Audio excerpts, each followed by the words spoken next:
Uh, uh, Hello. I think I'll just take it off a little bit. Should I? No.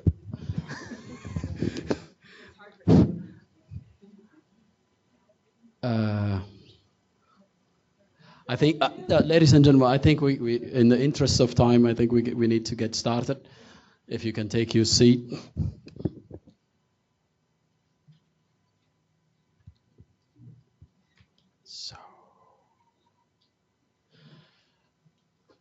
So let me start by introducing myself. I think I'm the new guy here. So my name is David Solomon. I am just starting as CCAFS East Africa Regional Program Leader.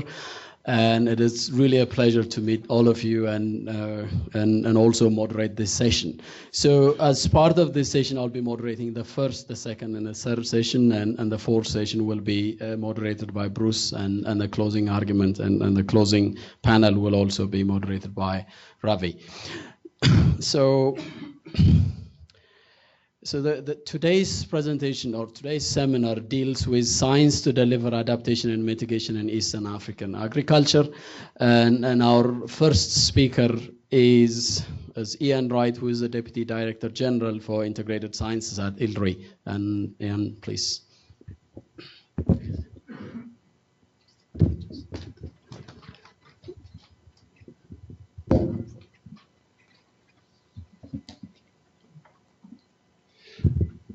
Thank you, David, and welcome to everyone to this CCAFS Science Seminar on Science to Deliver Adaptation and Mitigation in East African Agriculture. So we in ILRI are delighted to have you all here this afternoon, and we're very pleased that the CCAFS team has organised this seminar.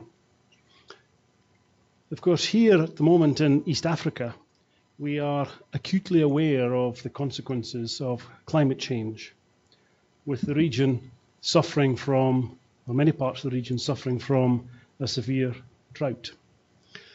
And we in the research community face the challenge of helping farmers and pastoralists cope with the increasing challenges of climate change, to help them reduce their vulnerability to climate change and increase their resilience, and also allow them to adapt through a combination of new technologies, new organizational and institutional arrangements, and policy support.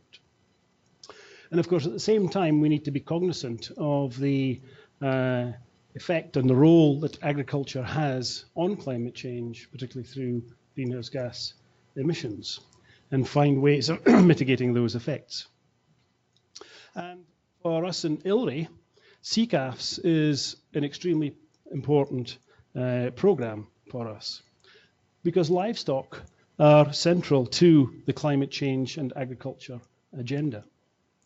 So we're very pleased to be continuing to host the CCAFS Regional East Africa program, and welcome, David, in your new role as the Regional Program Manager.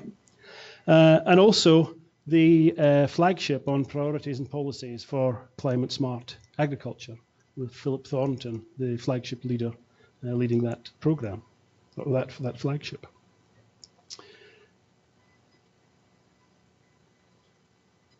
And here in ILRI, we've invested heavily in new state-of-the-art facilities to be able to measure greenhouse gas emissions from livestock and from livestock systems. And you will hear from some of my colleagues later this afternoon on some of the preliminary results and data coming out from that exciting new program. But we've also been involved in developing approaches to reduce vulnerability of some of the communities that are most vulnerable to climate change, and in particular pastoral communities in the arid and semi-arid lands in East Africa. More of that later, particularly from Andrew Moody and some of the work we've been doing on index-based livestock insurance.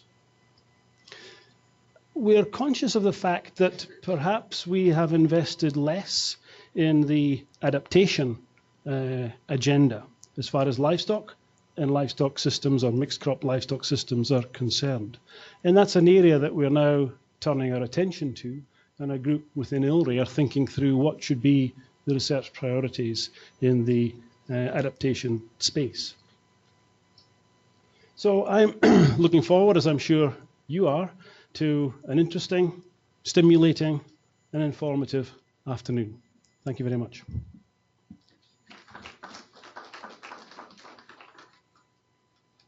So, thanks, Ian. So our next speaker is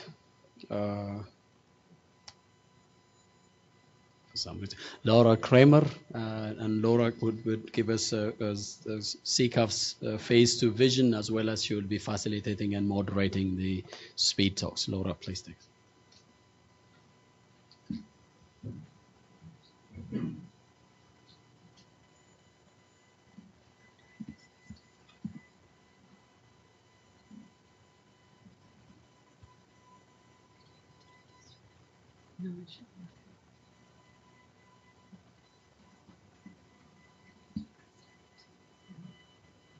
Okay, great, thanks. Okay, thanks everyone. Thank you for coming. I'm speaking today on behalf of Philip Thornton. He's the flagship leader for policies and priorities for CSA, as Ian mentioned, but he couldn't make it today due to a family matter. So I'm presenting on his behalf on the CCAFS Phase 2 and the vision. I'll give you a brief overview about Phase 2. The proposal is about 400 pages long, so you'll be forgiven for not having read the whole thing. It's quite intense, so I'll just highlight the key things. So I'll start out with some highlights from CCAFS Phase 1, and then go through the Phase 2 outcomes and targets, the impact pathway and theory of change, our flagships, our regions, some cross-scale activities, and finish with just a brief look at the East Africa portfolio, and then the rest of the presentations today will be some in-depth examples of those. So some highlights from CCAFS Phase 1. Just briefly, we did a lot of work on scaling up seasonal advisories in many countries. In Senegal, I think there are millions of farmers now receiving downscaled forecasts to help plan their agricultural activities. The climate smart village concept was developed across all the regions, and work happens there in Flagship 2 on the ground. We did a lot of work first with building regional scenarios,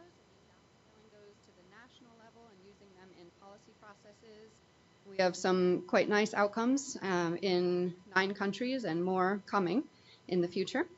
And there's been science used to inform climate investments at the World Bank mainly, over $350 million worth of investments, and some other things that you can see up there. And so in Phase 2, we've aligned with the CGIAR selected 3 of their system level outcomes that all our flagships and regions will be working towards. So the first is reducing poverty. The next is improving food and nutrition security for health. And the third one is improving natural resources systems and ecosystem services. And you can see, I won't read out the targets, but we have quite ambitious targets up there. You'll see the word million after several of those. And so the way that we will achieve that is not on our own, but through our impact pathway and theory of change, which relies heavily on strong partnerships. And here in East Africa, with some of the regional bodies, NAPAD, COMESA, and then with the National Ag Research Services and Met Services, with NGOs, and we'll hear from one of our NGO partners later this afternoon, other CRPs, universities, many, many different partners. And it also relies on capacity building, working with gender and social inclusion, and also a strong component for monitoring, evaluating, and learning through what we do. So we have 4 flagships in CCAFS and a cross-cutting theme on gender and social inclusion. Flagship 1 is the priorities and policies for CSA. That's the one led by Philip, and he's based in Edinburgh, Scotland, but we're hosted here at ILRI. And Flagship 2 is on climate smart technologies and practices. That one is led by Andy Jarvis. He is based at CIAT. We also have Flagship 2 projects that happen here in the region. Flagship 3 is low emissions development. That's led by Leni Wollenberg at University of Vermont in the US. And also in the US, we have Jim Hansen leading climate services and safety nets. Flagship 4, he's at Columbia University at their IRI Center. And Sophia is based in Canada, but we have her science officer based here at ILRI in Nairobi with us. And so I know this is hard to read. This is from a summary of the Phase 2 proposal that's found on our website, and it gives our clusters of activities under each flagship program. And the ones in boxes are learning platforms, and I know Bruce will speak more about those learning platforms later. The 5 regions that we work in are listed here: Latin America, West Africa, East Africa, South Asia, and Southeast Asia. And so the flagships work within each of those regions. And so we have a matrix kind of structure within CCAFS. And we also work across scales, and I think you'll hear examples of that in the other presentations that we have this afternoon. So starting down at the farm level, the flagship 2 tests different technologies and practices through the climate smart villages, and then information and evidence from that gets fed up through the community and district level. We have some projects who have created district learning alliances. You'll hear more about that from Adita. And then we also work at the national level to help inform policies. And at the global level, we work with the UN FCCC, the World Business Council on Sustainable Development, and some other organizations. So here's our CCAFS East Africa portfolio. You can see there are projects within each of the flagships, and some bilaterals, as well as center-led projects and regional program-led projects. So it's quite a mixture of different activities. And you'll hear more about the IITA project on the multi-stakeholder platforms from Adita today. You'll hear about partnerships for scaling from Evan. Katie and Charles are going to talk about the NAMA and dairy chain work.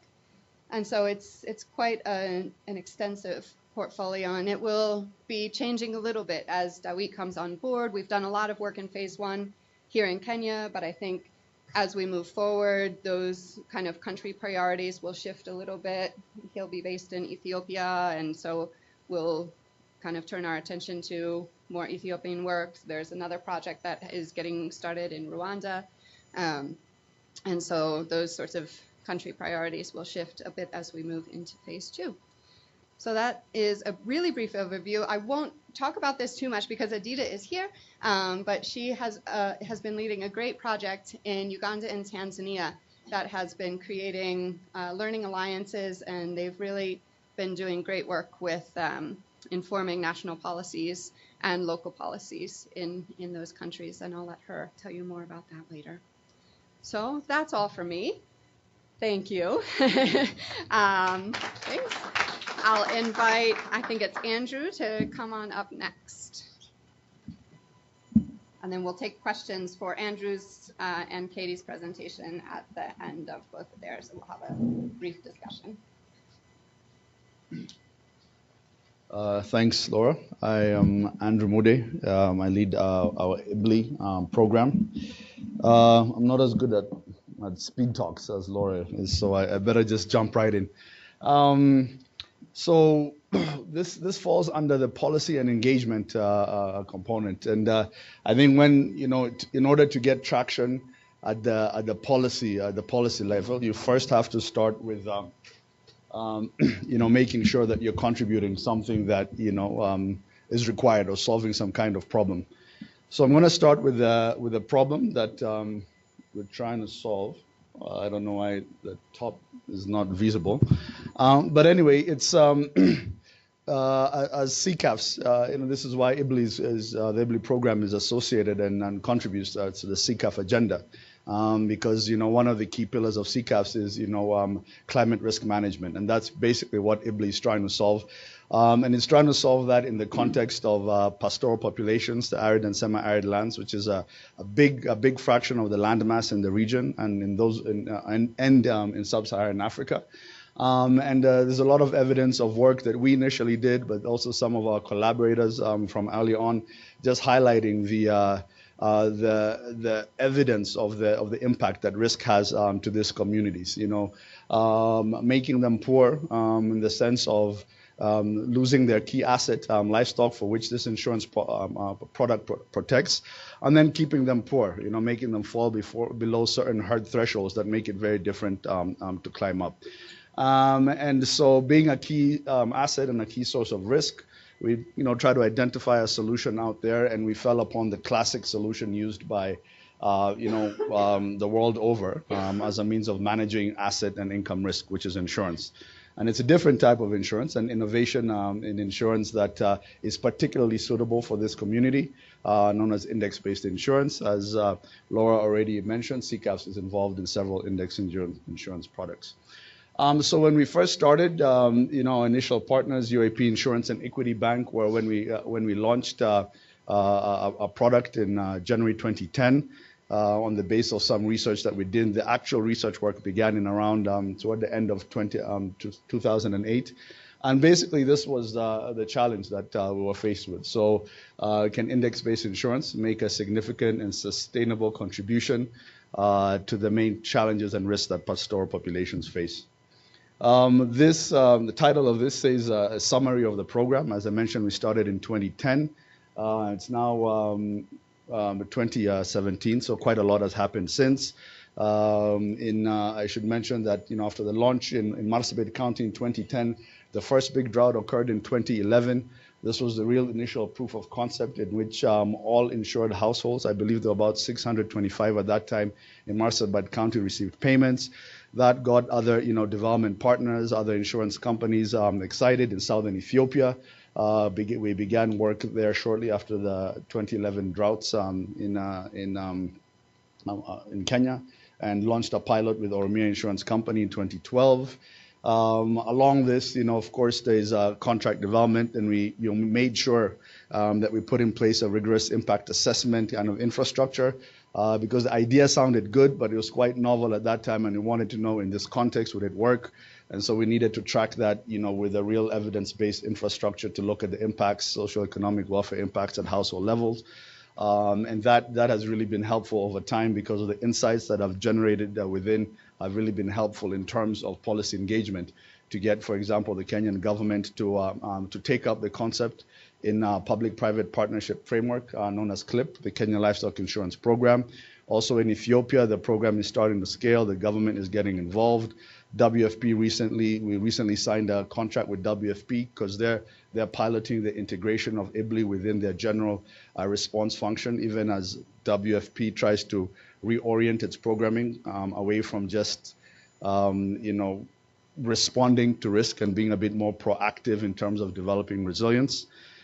Some of you might have had another big, real big, milestone for the program.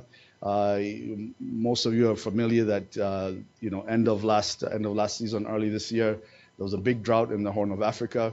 The Kenya government insurance program, which at that time was covering 14,000 households, has an intention to move to about 100,000 by 2020. But of the 14,000 households, about 12,500 households, a bit more than that, received payouts up to the tune of 12.5 million, 215 million Kenya shillings. And that, of course, has generated quite a lot of interest within government. So the Ministry of Agriculture is getting a bit more support from Ministry of Finance, from the members of Parliament, and so on. But there's still quite a bit of work to do. This represents the 5 pillars that over time we have come to recognize as the key elements of a sustainable index insurance program. Of course, we've gone, it's a lot of it has been learning by doing, first, having to develop a precise contract. The contract that we started with in January 2010 is not the contract that we currently have now. There's been a lot of learning, but really that is a central pillar because of, the importance of making sure that, you're actually selling insurance contracts and not lottery tickets. And one message from the point of view of policy for CCAFS and others who might be involved is that there's a growing interest growing interest in index insurance programs. There are lots of pilots and so on, and we are starting to worry, some of us who work in this fraternity, that some of the contracts are not very good. When they're not very good, what happens is that, there'll be a backlash. In some places they already are, and you'll end up having to throw the baby with the bathwater. So now, from a policy perspective, what we are trying to push is what we're calling SMS, safe minimum standards, or the development of some kind of quality, regulatory framework for quality metrics and so on. Then evidence of value and impact. I think I already mentioned that. We've got a rigorous RCT, I'd say, or quasi-RCT, following tracking households in Marsabit and Borana across the years, where we're able to extract causality of impacts. We also have a lot of qualitative monitoring, evaluation, and learning work, and combined, those have been helpful to get traction in the policy space. Establish informed, effective demand. Well, this basically came about because when we're trying to get evidence on impacts, and to get evidence on impacts, you need uptake, and uptake was challenging. It's a new concept. It's a difficult area to work with, even for insurance companies. It was new, so we had to reorient our programming. Around that time, it was about 2012, when together with ILRI management and our donor partners, we agreed to kind of form what we call the Market and Capacity Development Unit within our team, and they were tasked with helping establish informed, effective demand, which is basically a capacity development program across the stakeholder, across the delivery partners, and to the client. So from policy level, insurance companies as well, we had to build their capacity. We are still actually even involved in negotiations with, like when our insurance partners need to negotiate with reinsurance companies, we need to be on the table. And that is not going to work for a sustainable industry. A verification, what we call a calculating agent in this industry, it's typical to a loss adjuster, or when in a typical insurance industry, when you have a car accident or somebody has to come out and verify that. Right now, ILRI has been playing that role for a long time. We've been trying to identify an industry partner to do that. They still don't have capacity. So building capacity at that level. At the second level, building capacity at the insurance agents or the extension agents from government who are involved in actually delivering the product to farmers. Their capacity also needs to be built, as well as the farmers. Low cost, efficient delivery mechanisms, almost the same and handled in the Market and Capacity Development Unit. This is basically a problem of the infrastructure in the target area. In arid and semi-arid lands, roads, network, radio, all the infrastructure you need to deliver information or deliver services made it, not really low-hanging fruit for some of the partners. Indeed, the original partners, Equity and UAP, pulled out after the first 2 years because, they came to the realization that it was a bit too tough to work in these areas, and were requesting us to move to areas. Those of you who are familiar to places like Kajiado and Narok, which were a bit closer, almost similar kind of production system, but it would have been much cheaper for them. But that wasn't our intention. Also, our donors were not. The idea was, if that's what you want to do, that's great. We can support you, or you can invest in yourself. But the challenge with working in the arid and semi-arid lands is, that you do have this infrastructure problem. So we needed to leverage, new technologies and all that to figure out how to deliver services of information and sales and so on to the pastoralists. And then there's the policy and institutional infrastructure. I mentioned, our engagement with government partners, which has gone quite far in Kenya. We're doing the same in Ethiopia. And here, these are the things such as the safe minimum standards I mentioned, but also just how to structure the provision, the public-private framework. And there are many questions around that. What is the right type of premium? What's the right type of premium subsidy to give? How do you regulate the standards? How do you create a calculating agents? How do you build capacity? How do you get information out? So there's a lot of things. And together with the World Bank in Kenya, we are the key providers, or we were invited by the Kenya government to sit in and be the technical and policy advisors to the CLIP program as a result of that. The title of this says the Ibley Theory of Change. You can't quite see it, but you're just supposed to see that there's things there going on. But Basically, I mean, we were told to embrace, earlier or last year, we were told to embrace the theory of change, Tiger. And, you know, we've just also started understanding or learning that it is important to articulate the theory of change. But what this shows, and I think it's important when you talk about impact and you talk about, you know, policy and engagement, this shows kind of, I would say, more our organizational structure, where we have, you know, a science and capability platform that is more of the traditional research work that we do, involves, you know, economists, remote sensing, our partnerships around that, but then also this tight social distance between that and, you know, our you know, implementation partners and capacities and so on. And all of this here just shows a lot of the iterative back and forth that, you know, make sure that you're aware of the challenges and obstacles to scale and, you know, taking advantage of the opportunities and the partners you need to work. And I think that has been very beneficial to us to make sure that we are providing science that is relative to the policymakers. So now is when the speed begins. I'm just going to go through those slides, because I basically mentioned all of that. Each of those slides are just a bit more information on the 5 points I mentioned, but I want to just finish with this. I don't know why it's doing that. It's not doing that here. But basically, this is just a summary of what we have learned. Basically, you know, there is a growing momentum. A lot of the evidence that we have generated is starting to gain traction, not only in academia, but also in the policy spaces. A lot of interest in scaling out. What you see over here is an output of us trying to answer the demand coming from a lot of quarters that are saying, well, you're doing this in Kenya and Ethiopia.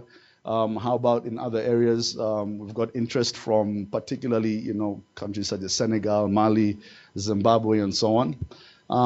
We can't really meet it in the same way that we have delivered or we have worked in Kenya and Ethiopia, which is a bit more intensive. But we now need to reorient to think about how, at least in the IBLI space, we provide services. And what this shows is our effort to characterize or kind of create a demand domain for IBLI in which are the areas currently that, you know, would make sense for the provision of IBLI. And by make sense, I mean, you know, has the risk profile, has the number of pastoral populations facing this risk, has the, you know, institutional profile for insurance companies that make it make sense. It so happened that Kenya and Ethiopia come out as being one of the core places where you get traction easily. You see there in West Africa, Sahel, and some of the other countries. But some of the investment, they still need some more work, as I mentioned, in this development of quality metrics, some more improvements in contract design. I mean, we've got the contract design down for Kenya and Ethiopia, but it does need some context specificity and how to do that so you can provide services. I think that's key. I think I'll leave it at that. And I just want to say, up there, it reads, it takes a village. But, you know, this has been a project of a lot of different partners through, you know, support, technical, and, you know, policy implementation. So I just wanted to recognize them. Thank you.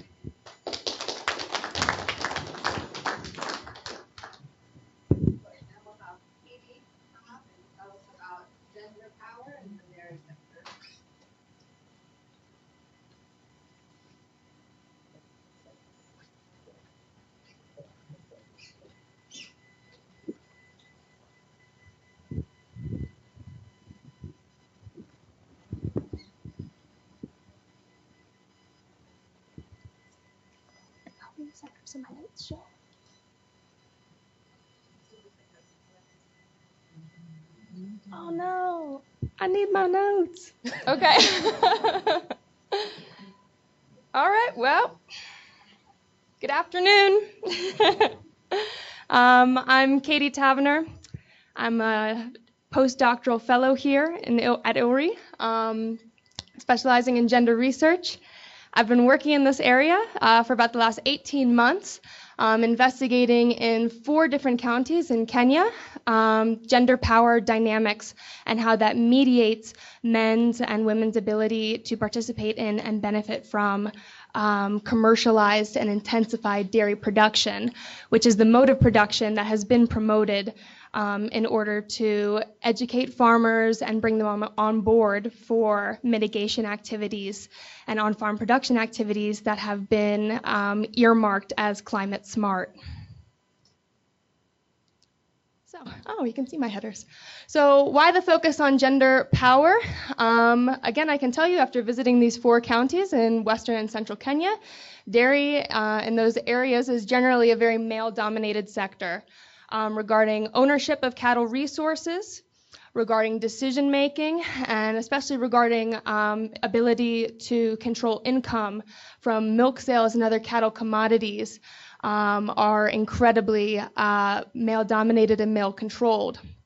Now, increased commercialization, which again is very much aligned with the adoption of intensification practices on farm, also tends to reinforce men's dominance in value chains. Now, particularly looking at the Kenyan case, we can see that because dairy cattle themselves, as well as their commodities, are very closely aligned with masculinity, which is a larger, broader construct, but also very much active and created at the local level. Okay, so being able to engage in gender analysis really reveals how intra-household dynamics, social institutions, and as well as other value chain actors really work together to influence on-farm practices and market engagement, which does have very real outcomes with regards to how women and men are able to effectively participate in and benefit from low emissions dairy development. So the first issue that I would like to tackle is the fact that the intensification of dairy production in Kenya is being achieved through formal market participation. So what does formal milk market participation look like? It's generally a process where we're trying to connect smallholder dairy farmers to milk cooling plants and centers where milk can be bulked. So you can have a group of farmers bringing their milk in. And again, in many of these areas in Kenya, I visited Nandi, Bomet, Nakuru, and Meru. We still find that dairy production and milk production on farm is still quite low. So being able to bulk milk together then incentivizes processing plants to be able to actually go and pick that milk. And then in turn, pay those farmers groups, who then in turn pay the farmers. Now, in theory, this is supposed to be a pretty streamlined and efficient system. However, markets don't occur in vacuums, right? They're socially embedded in local gender norms that affect how women and men are able to engage in milk marketing. Now, again, this gets back to the issue of localized notions of masculine household headship, for example, that really influences farmer decisions over, for example, whether and where to sell morning and evening milk. In most of the areas that I visited, cows are milked twice a day. The morning milk generally goes towards the formal sector if there is a farmers cooperative or other group that's available. Otherwise, that milk enters the informal market, which can then be traded either locally, farmer to farmer. Farmers can sell to their neighbors or milk vendors, also called hawkers in many parts of Kenya. And so in order to, again, really be able to understand these processes of decision-making over milk, also looking at how evening milk in many of these areas is traditionally controlled by women, right? But that is changing under the intensification of dairy production and articulation with these formal markets, where now that milk is being targeted to be bulked and entering this formal system, where now instead of just trading with neighbors, there's kind of a paper trail with regards to the transparency and accountancy of those sales. And for example, we found that direct payments to women for formal evening milk marketing didn't actually address whether women could control that income. There was not a clear,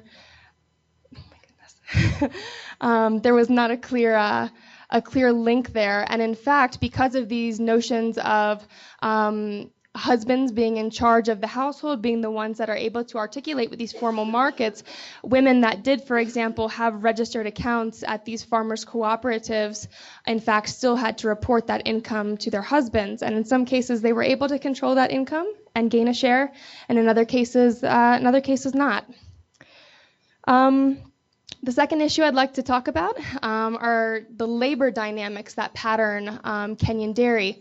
Regarding most of the daily dairy labor, this is milking the cows, feeding the cows, caring for the cows. These tasks are predominantly done by women, and in many areas, these tasks can take up a big chunk of your day, up to 6, 7, 8 hours, right? And we also found that the additional labor from these intensification practices, whether it's zero grazing, increasing fodder production, that these are also tasks that will likely fall in the hands of women. So there is a need for labor alleviating technologies. So we are working on the one hand with more advanced technologies like biogas, but even simple technologies like chafe cutters that can really save time are going to be extremely helpful, and particularly incentivizing women farmers to participate in these low emissions dairy practices. Now, an example we found from the field was that a lot of the farmer trainings that were happening with some of our partners, they would just call a general meeting and only men would show up. And this was an issue when women were the ones that were actually in charge of these on-farm practices. So on the one hand, while there's a need to enhance women's representation in these trainings, we also have to go beyond the numbers and really look at the complex processes of how decisions are made on farm. Because when we found that when only men were attending the trainings, they weren't giving that information that they had received necessarily back to their wives. And when only women attend the training, we also found that they weren't necessarily always able to convince their husbands of the knowledge that they had gained and what they had learned to be able to uptake those technologies on farm. Now, I don't want to scare anyone, but I'm going to throw up a feminist theory called intersectionality. It's very helpful in being able to get us past these very dualistic and binary categories of men and women. Intersectionality helps explain for the variation in men's and women's experiences. And we can see, particularly in dairy, that farmer engagement is patterned not only by whether they identify as being a man or a woman, but also how gender intersects with their ethnicity, culture, marital status, a host of other categories. To really be able to pattern again how they're able to engage and benefit from dairy. So the example I had used here with single women, while they may not necessarily need to deal with issues of contested household headship in the fact that they can own cows, they may be able to make decisions about resources on their own, they may lack the financial support or the time resources to intensify dairy production. This could also be said of youth. Young men also lacking financial support, and also as well cultural constraints that that really put women in charge of these of caring for the cow, right? The last point that I'd like to mention is regarding gender equity, which is something as both researchers and development practitioners we are increasingly responsible for in the design of projects and programs. Now, gender equity is often defined as, quote, fairness in participation and benefit from development. But that's really a cultural construct. While us as development practitioners and researchers may have specific notions of what constitutes equity, so do men and women farmers. So for example, in some facilitated group discussions that I did in Nandi County, after asking women and men, how is time split for caring for the cow? And we said, okay, women account for about 90% of that cow care, and men maybe about 10%. And so then I asked, well then when it comes to splitting income, do women get 90% of the income and men get 10%? Is that fair? And they said, well, no, that definitely doesn't happen. And I also asked, well, would a 50-50 share, total equality, be what's best? And both men and women said, well, no, because male heads have different financial responsibilities, where they need to, maybe take care of the larger household expenses, whether it be school fees, other large investments, and so that, a 50-50 split isn't necessarily what would be desirable at the local level. So relating them back to our jobs as practitioners, there's a lot of focus right now within CCAFS on getting the gender indicators right. Okay, how are we going to measure how we're improving the lives of men, women, and youth in dairying? And using that example that I'd mentioned earlier about how even when a woman is a registered member of a cooperative, that does not necessarily mean that she's going to benefit from that membership.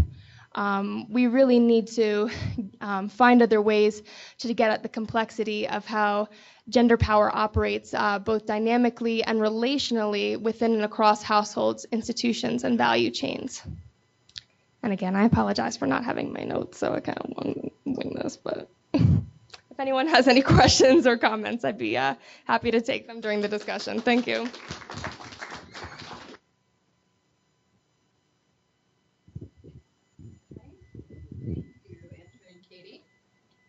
Thanks.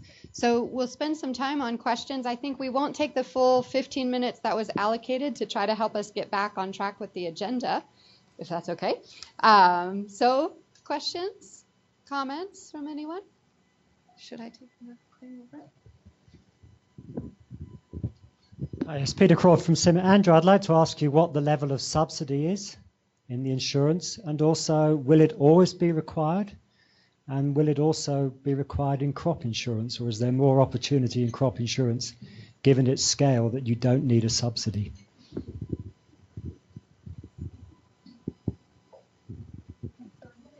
Should I just answer now? Okay. So currently there are two different. So there's a voluntary program that has been ongoing since the pilot, and also is what is happening in Ethiopia. And there the farmers pay the price of the risk, so the actually fair price. And anything on top of that, the loading, is supported by the development partners. And that loading is about between 60 to 100%.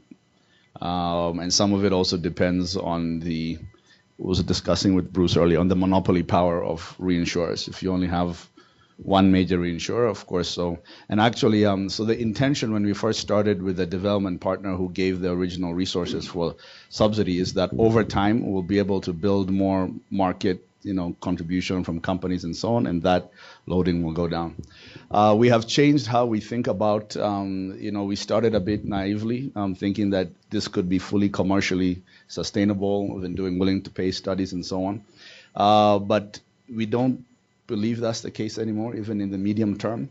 When you look internationally, 93% of the volume of agricultural insurance programs in both developed and developing countries are publicly supported. So the question is then, why are we imposing, full commercial sustainability to pastoralists?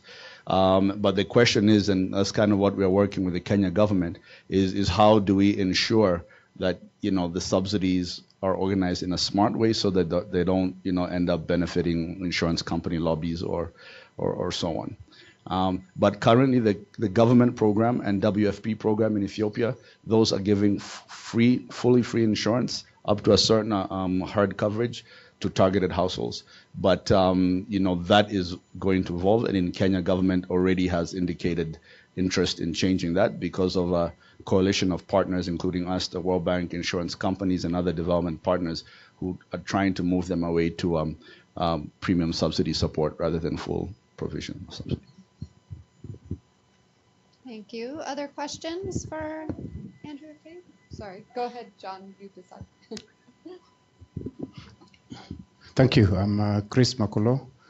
I'm not an expert in insuring animals, but from your experience, apart from trying to find out how effective it is functioning in insuring animals, what is the emerging impact on pastoralism as a way of life? Because I would imagine that if they are able to insure, and that might give them an incentive to not take account of the ecosystem capacity. So I'm just interested in knowing whether both the positive and negative aspects of this particular insurance. Thank you. Let's take a couple more and then we'll do Thank you. Mine is actually to you, Kama, on your speed talk. Really speedy. It was really difficult to catch up, but I saw you had a very big list and very exhaustively put down, but I didn't see government in that. I don't know whether it's by design or default, because you know, on the column of policy is an area where, you know, there'll be interest for, you know, partnering with the government so that you inform the policy decision making. Thank you. Good afternoon. My name is Obed from African Academy of Sciences. My question goes to Katie. Thank you for the very good presentation. Gender dynamics are very interesting discussions in terms of climate change today. And I was wondering, when you are going around, what are the adjustments or any changes that have happened, at least in the farming practices in the face of a changing climate? Is there something that they used to do that they're doing differently now, at least to try to adapt? Or what is the situation?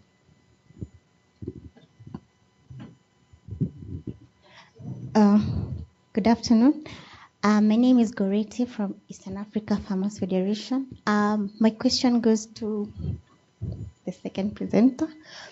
How did you profile the pastoral farmers to be able to get that livestock insurance?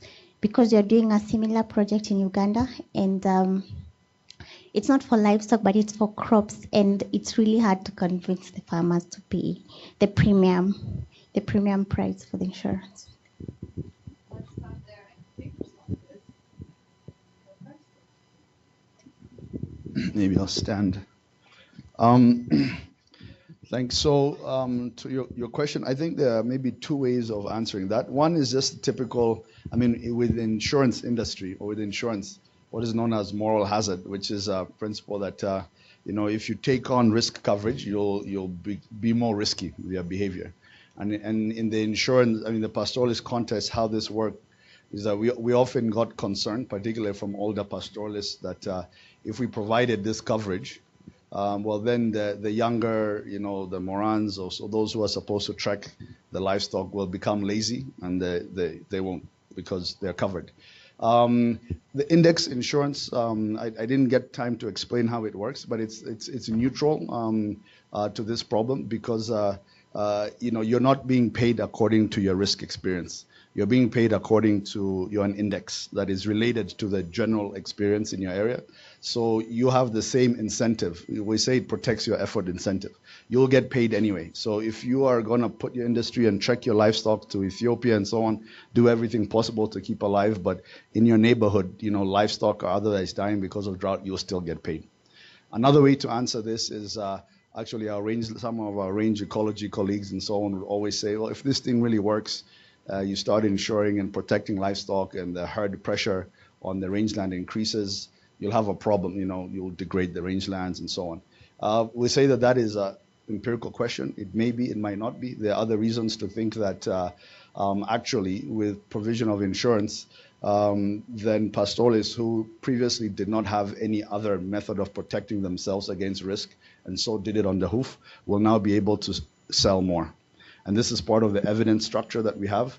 And we're actually seeing both in Kenya and Ethiopia, and we are actually seeing that households with insurance are selling more. And we also find in Ethiopia, we did it a bit more rigorously, where some households were collared. We had GPS collars on a set of 60 households, their cattle tracking their migration routes, and it doesn't change migration behavior. We gave half of the households free insurance and so on. So it's still not fully conclusive. These are a few studies, but this is what we're seeing. In terms of profiling the farmers, I think this is kind of what I was mentioning earlier. Insurance is difficult business in any case. So, and that's why it's forced or mandated in most places, car insurance, health insurance, and so on. But at least what we did is we started off identifying a big problem that this community faces. And for them, it was this typical, you know, boom and bust cycle, losing a big set of their assets. And so you would imagine that, you know, a solution to that would be something that would be quite interesting. And so there was a lot of engagement with them initially. I mentioned willingness to pay studies, but even after that, you've then got to inform them. They've got to understand, and that's a difficult process. So it does take a bit of time. But the first principle is to identify a demand, a reason, a real problem that solution is going to meet.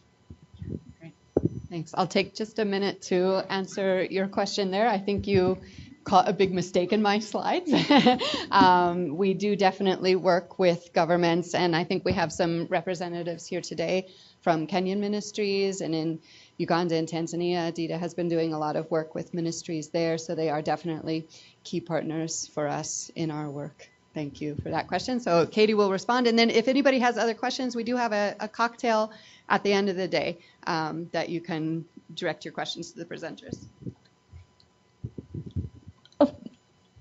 Thank you for your question. Regarding adaptation strategies used by farmers, that is, in fact, not necessarily aligned with mitigation strategies for climate change used by farmers. And in fact, the process of intensification, which generally includes the use of exotic breeds of cattle that require more water, that require more inputs, I think the argument could be made that perhaps those breeds may not be as adaptive to climatic changes as indigenous breeds of cattle. However, the mitigation potential for zero grazing, for improving fodder production, for improving feed practices, these have been identified by our scientists at Mazingira Lab as being able to mitigate climatic changes. And I think that is actually where we're going to next. So thanks.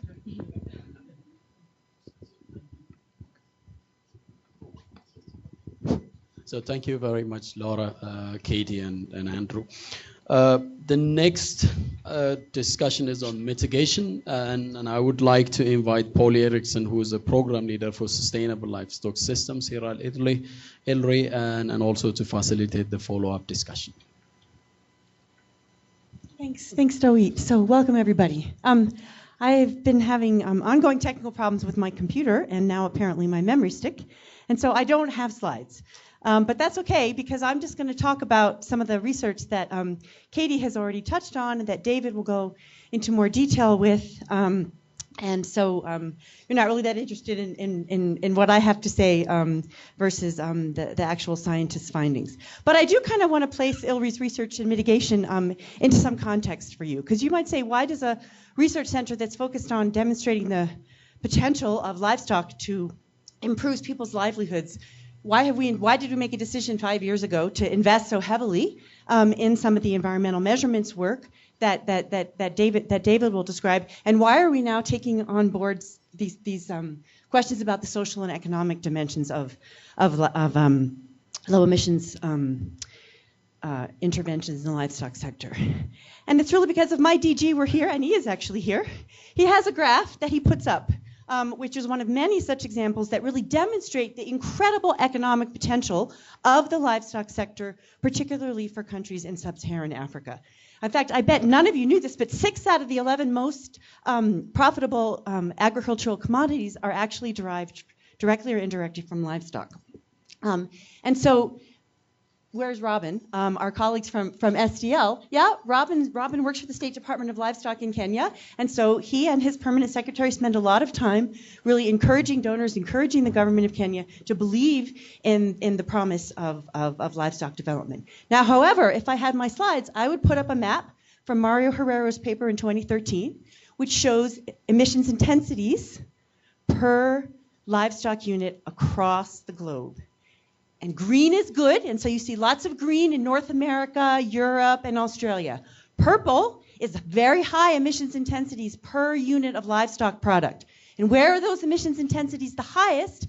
In the countries where the CGIAR works, particularly sub-Saharan Africa. Okay, so why are emissions intensities high in these systems?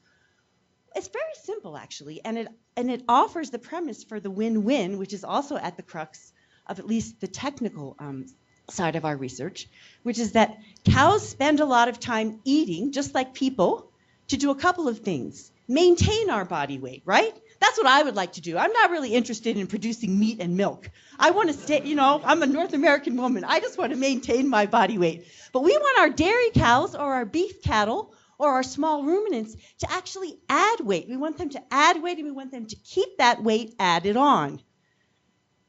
Because cows emit methane no matter what they're doing, whether they're just maintaining their body weight or they're actually slowly losing their body weight or they're producing milk and meat. So we reduce those emissions intensities if we have higher productivity animals. So there's another beautiful graph, okay, that shows emissions intensities per productivity of the animal. And the exponential declines that you see are all down here in the low productivity systems where the CGIAR works.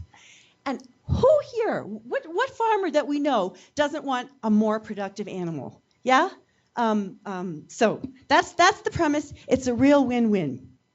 So that's why we do a lot of the research on the technical side. And David's going to go into some more detail on that. Now, in terms of, let's go back to Robin. Why is Robin interested in working with ILRI on low emission strategies in the livestock sector? Well, because Robin works for the climate change unit of the Ministry of Agriculture, Livestock and Fisheries in here. And a couple of years ago, what did Kenya do? Kenya signed up to a nationally determined contribution. And they indicated that they would reduce some of their methane emissions, greenhouse gas emissions from the agriculture sector. So wow, great, cool. There might actually be an opportunity for Kenya to attract climate finance to making its livestock production sector more environmentally friendly and more productive at the same time. Cool, but that's a lot of work, isn't it, Robin? And let's outline some of the ways in which, again, the sort of research that ILRI and partners are doing can help him. In order to attract this finance, it'd be really great if you could get up to tier 2 emissions, right? Rather than the tier 1 that you're forced to use. And again, David will talk more about this, but basically tier 1, you use estimates from OECD countries, which are entirely inappropriate. I know I'm massively oversimplifying, but I got my 10 minutes here, okay? I'm massively oversimplifying, but basically you're using estimates from North American or European systems that don't really apply in African systems, again, for a very simple reason. 50, 60, 80% of the year, animals in Africa don't have enough to eat. Yeah, they're at maintenance or sub-maintenance levels. And all of those lovely OECD equations, which basically indicate that as you increase the quality and digestibility of a livestock diet, you decrease emissions intensities. We have no idea if those apply here in African systems because we actually haven't done the experimental work. So Robin really wants to demonstrate that he can set up a credible system of accounting, monitoring, verifying, and reporting his emission intensities for the livestock sector, but he needs our data and our technical expertise to prove that to the Green Climate Fund, the World Bank, the EFADs, the private sector, the people who are really interested in proving that we can achieve this.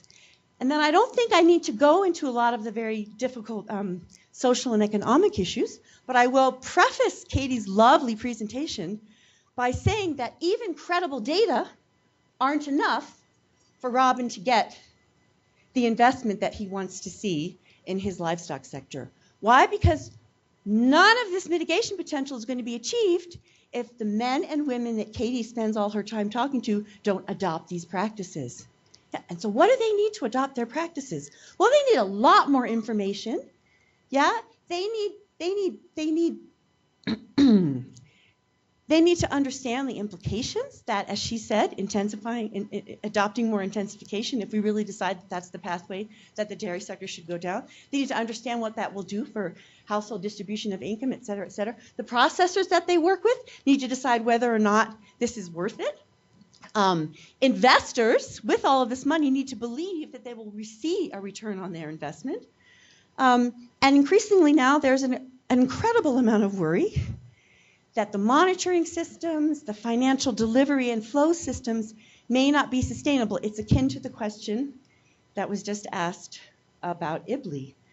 For how long do these projects that are designed to be ultimately sustainable and financially self-sustaining, what sorts of institutional and governance mechanisms do we need to put in place? So that's sort of the newest part of our agenda that Todd Crane, who's sitting in the room, and Katie are working on. And I'm going to leave it there so that we stick to time. David, if you run 1 minute over 10 minutes, I'm going to come and yank you off the computer, because we have wonderful people in the audience who really do want to ask a lot of questions. So if David can come up. Sorry about that laptop. So David Pelster is a researcher within our Mazingira Center, and he's going to talk today about the work that we're doing to develop emissions factors for African dairy system.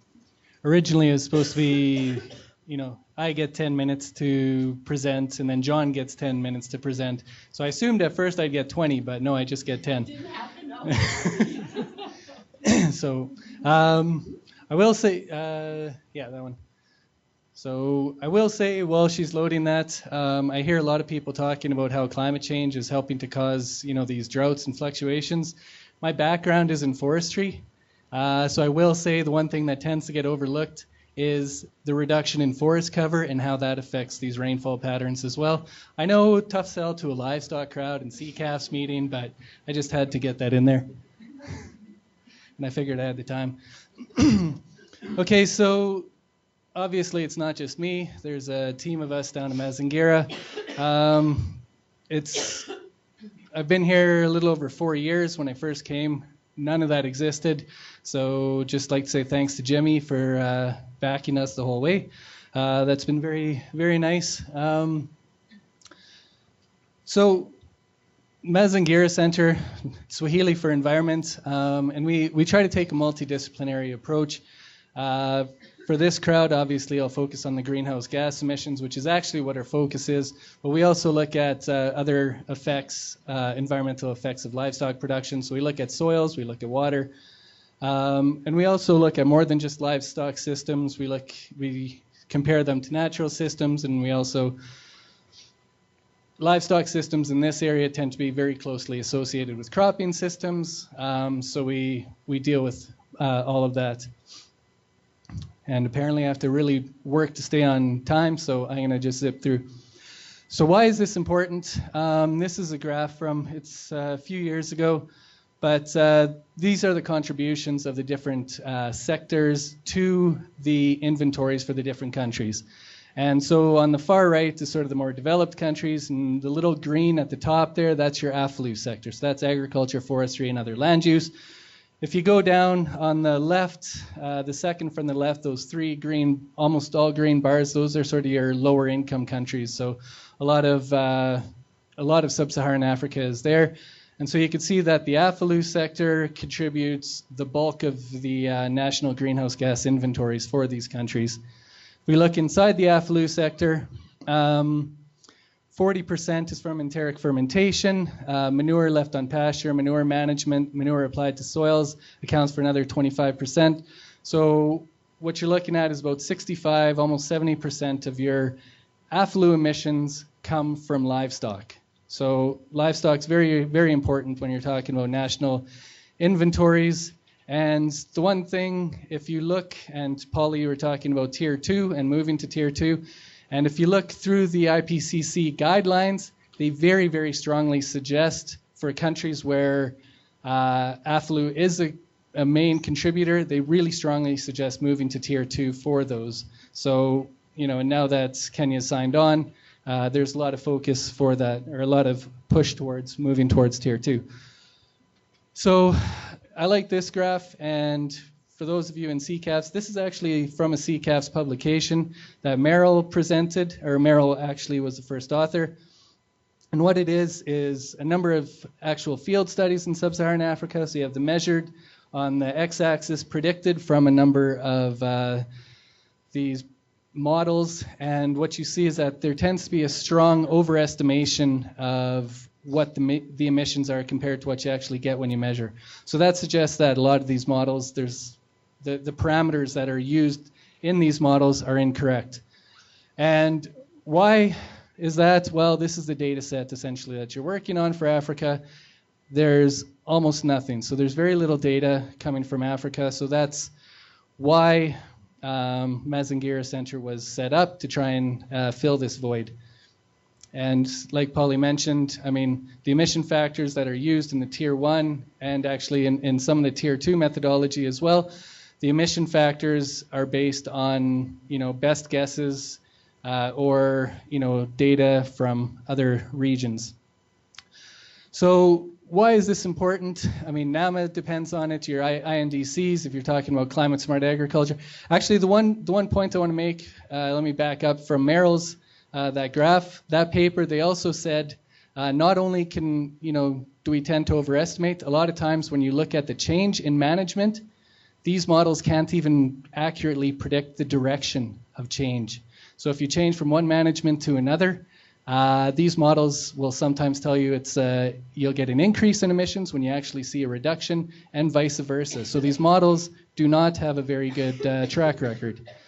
And so that's important when you're coming up with NDCs, when you're coming up with NAMAs, because we really don't know how these mitigation actions are actually going to, or what sort of response they're going to actually create. So in terms of some of the research that we've done, so this is from this, a little bit from the samples project. We did sort of baseline emissions in 60 different sites, and what we found, if you look at the table down below, you compare what we were getting in our study versus the global median and the global means, and this is for nitrous oxide. You can see that what we're seeing is much less than what the global averages are. And that's sort of a bit of a theme throughout, with the exception of this table here. And this is a study that is ongoing. This is very preliminary.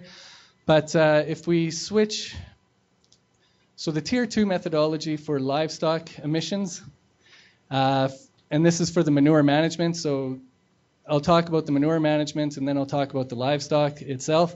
So from the manure management, you need activity data, so you need to know what the farmers are doing and how many farmers are managing their manure in certain ways. So do they just pile it up? Do they, create biogas and then do something with the bioslurry? So there's a number of different ways that farmers can manage their manure.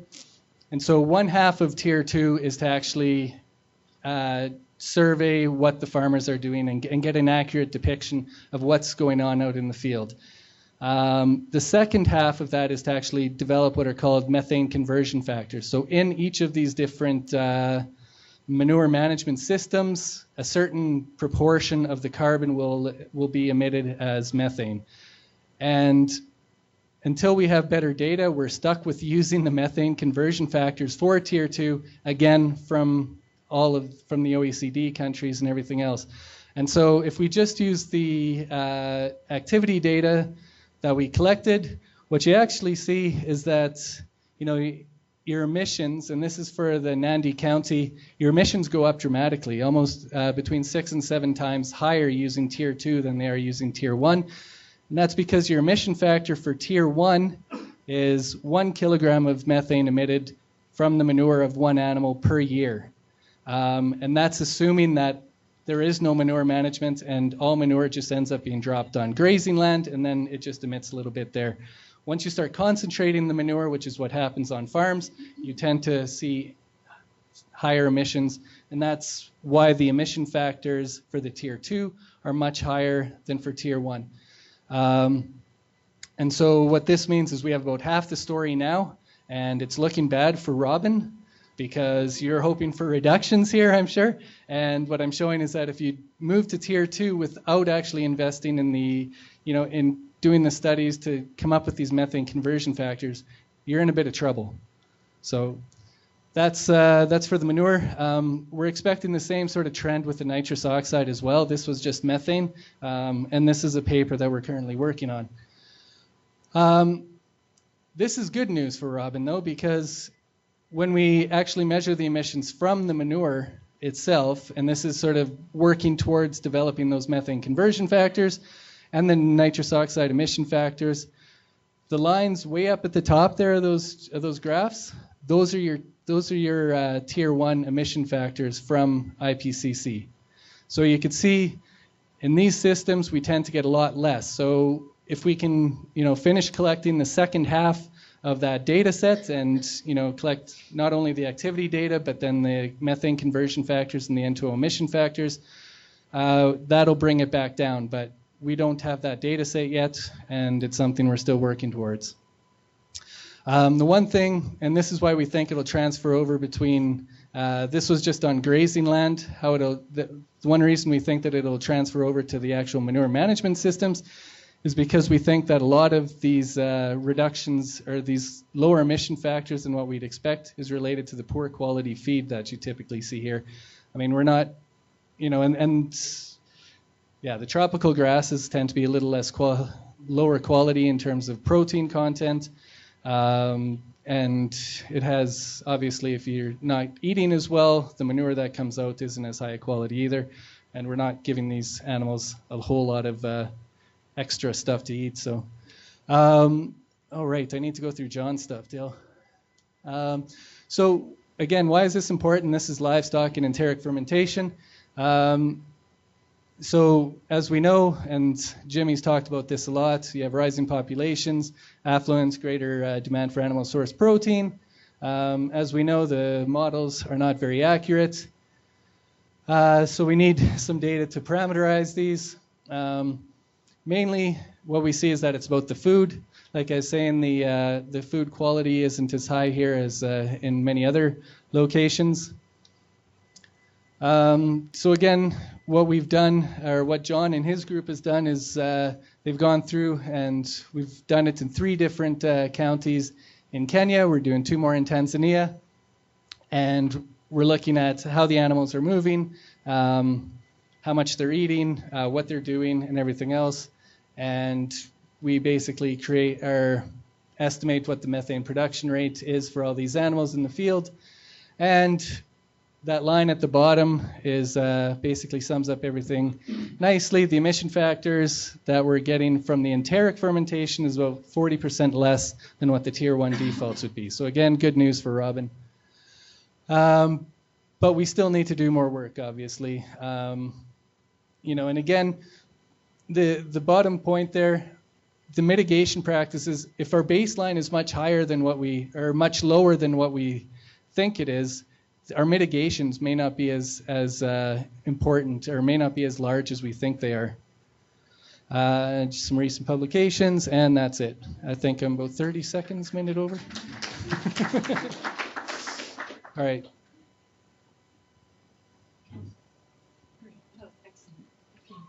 Thanks very much. Is Charles here? Yes, thank you. So now we're going to talk about another way in which Robin is getting some help, which is Charles, that's Odor, yeah? Yes, Odor, that was your surname. Odong. Charles Odong from Unique Forestry has also been working with support from CCAFS to help develop what's called the Kenya Dairy NAMA, which is a nationally appropriate mitigation action for the dairy sector. And he's going to walk us through what that's taken and where it is and what's still needed. So thank you, Charles.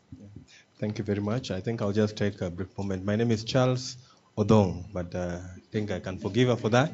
I will just take a brief moment to take us through the Kenya Dairy NAMA. You know, when you have a speed talk and you're told to talk about Kenya Dairy NAMA in 10 minutes, it's quite a big challenge. But I will take a moment to run through the following. Quickly just go through the Kenya Dairy NAMA development process and what we went through, the Kenya Dairy NAMA concept, our theory of change based on what we see, the lessons we've learned during the development process, and the key missing links, particularly this being a science seminar where we really need assistance to be able to take this forward, not only for Kenya. So in brief, I think when we started by developing a multi-stakeholder platform together with developing partnership from mainly government partners, that is the State Department of Livestock and the Kenya Dairy Board. After that, we had our first regional meetings and in Eastern and Central region to meet with the county government, but also other people in the dairy sector, so that we could put our brains together to be able to organize this. Thirdly, we had, of course, organized training for the State Department of Livestock and Kenya Dairy Board to ensure that they were on the same page in terms of greenhouse gas emissions and why this concept was important. And of course, we took a lot of time to intensely consult with the processors, the fodder producers, and biogas companies to be able to develop which areas we were going to focus on. Action research were also taken between processors. So of course, working with Mkuruweni biogas companies, working with Takamoto Biogas and Biogas International, basically to look at the business case for gender inclusivity in these businesses. So for example, Mkuruweni were looking at the impact of training, who they train and who does the work at home, and what impact that would have in terms of developing an extension model that is all inclusive for farmers. Takamoto Biogas wanted to know, because they have a payment system that farmers are given the biogas unit, but they pay over time. But they were having issues with repairs. And so they wanted to find out who is involved in management and operation of these systems, and then how can that affect the repayment and repairs, so having the business cases. So we looked at that. But also throughout the development process, we had a number of studies. We reviewed a bit of the financial mechanisms in the dairy sector. We had a systematic review on management practices and their impact among smallholder farmers. This was mainly done by looking at the projects that have been ongoing within the dairy sector and in many areas in the country. We looked at the cost and benefit analysis models for fodder production. We also did an assessment of energy abatement potential, dairy productivity mitigation, which is a project that was done together with CCAC.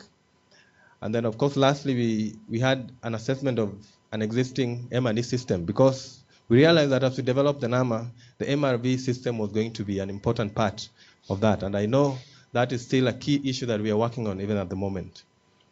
We also had feasibility study on the 4 mitigation opportunities in the dairy sector, and that's what I will share in the next few slides. Now, what we have is, of course, we did a value chain kind of analysis in terms of identifying the mitigation factors and which part they would fit. Of course, on the lower end, both for the producers and feeding farmers and COP, and also at the processor level at the very end. The first opportunity we had was looking at energy efficiency, both at the processor level and the cooperative level, to ensure that they are able to adopt energy efficient practices within the processor level. And how are we looking at the NAMA trying to assist in that? We are looking at a TA to the processor, technical assistance, of course, to do energy audits, as well as a credit facility to be able to invest in this energy efficient machinery or equipment that they may work with. And of course, under that, we were mainly concerned about working with banks to provide those financial services. The second part was on-farm productivity and working on methods to ensure that we can improve productivity on the farm. The first way, of course, is to work with the processors and the dairy service providers to be able to offer technical support to the cooperatives and farmers. Of course, looking at dairy service provider, we were mainly focusing on extension, and particularly gender-sensitive extension services to both co-ops and farmers, to ensure that both male and female are fully involved in the mitigation actions and activity. Of course, the second aspect of on-farm productivity was to be done through the banking sector, where there was a TA for both the banks to be able to develop products that are more relevant to farmers, that farmers can adopt to be able to adopt the new technologies, but also a TA to farmers and a credit facility for them to be able to access some of the technology that will then impact on their productivity. On the third aspect was on fodder supply. We know that feed is a key ingredient in terms of improving productivity. And therefore, we were keen to ensure that the fodder supply is improved and the quality of the fodder that is supplied is also improved. So with that, we were looking at developing a technical assistance, particularly to fodder suppliers, but also to banks to be able to develop financial mechanisms to finance the fodder suppliers. And that was to be done through credits, of course, credits to be able to buy machineries and invest in other production activities. The fourth was on waste management, where biogas companies were involved, basically working with companies and banks to provide technical assistance to the biogas companies, as well as credit facility. Our key interest, particularly on the technical aspect of the work, was we knew that there are very many biogas companies, but the scale up for some of this biogas technology have been very low. So it means that the companies in themselves may have issues that will require technical assistance to be able to improve. I know the slide is a bit crowded, so I'll take just a brief moment to look at the theory of change. The key aspect in the NAMA, of course, is to transform the dairy sector to a low emission development pathway. We have three main outcomes that we look at. So I will go through one of the outcomes all the way to the activities. So if you look at increased dairy productivity through private sector investment in gender inclusive advisory services as an outcome, we are looking at two main outputs. One, of course, to increase the adoption of by men and women on improved farm practices, and of course, second, to increase commercial production and marketing of fodder. To be able to achieve that, we have a number of activities, of course, two activities geared towards increasing adoption of improved on-farm practices, for example, endearing the processors and working with them to ensure that they invest in extension, because they are the people who benefit from the milk that come from these farmers. And of course, the second is to provide financial assistance to enhance investment both at the processor level and at the farm level to be able to increase productivity. Working with, of course, the fodder producers, we are keen to provide financial services to be able to invest in fodder machinery, production machinery, as well as hiring of more farms. So if you go to the second outcome, we are keen to ensure that there is a reduction in energy consumption. And of course, looking at the outputs, we are keen to ensure that we work with dairy cooperatives and processors to increase energy efficiency. And of course, men and women to adopt biogas technology on their dairy farms. So some of the activities that we propose in the NAMA to do that is, of course, to have technical support for energy audit and investment, and that is basically for processors. The second, of course, to have technical assistance for investment in energy efficient and of course, renewable energy. Looking at adoption of biogas technology, some of the activity we propose is a TF to biogas company for development of business operation, as well as financial assistance for adoption of farmers. That means that we are looking at ways to be able to provide credit facilities for the farmers. And of course, on the third end, it basically is focusing more on the strengthening of institutional capacity and capacity of stakeholders. One of the key outputs is, of course, project monitoring and a national MRV system. The second is best practices that are captured and shared, which we expect that the Kenya Dairy Board should be able to take up that role. And then the dairy sector stakeholders are well coordinated and supported. So looking at that, we are keen, of course, looking at the activity of capacity building of project participants, and of course, monitoring and evaluation of project outputs. I will take maybe a minute or two, because I've just been sure that I have one more minute to go, to look at the lessons that we've learned. I think one of the first lessons we've learned is that the ownership, you need good partnership to be able to have the ownership that you require to be able to develop the NAMA, both at the country level and at the county level, because now we have the different forms of government, as you know, by the constitution in Kenya. The second one is building on past and ongoing intervention, provides a strong guide to feasibility and financial viability. So we took a lot of time to learn from existing projects in the dairy sector and the kind of activities that they were doing to help us to come up with this. The third, of course, is that to be able to attract climate finance, there must be clear commercial drivers of long-term sustainability. Looking at the funding that we are looking at, we need to ensure that the private sector are fully engaged, because looking forward to a sustainable pathway, then someone must be willing to invest for it to be able to grow. And of course, I think what is most important is that as we finance this sector, we need to ensure that the finances are tailor-made for the different actors in this field.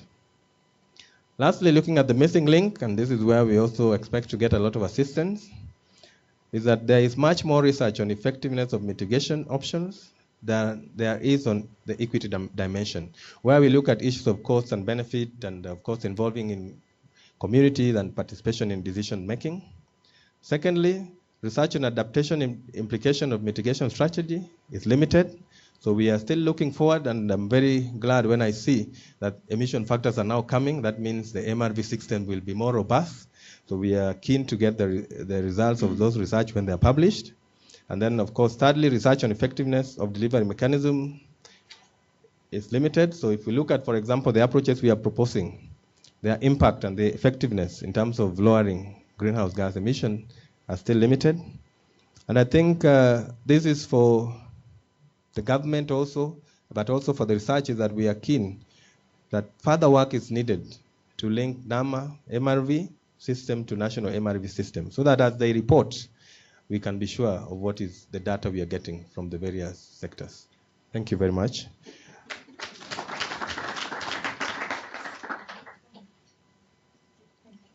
Thank you.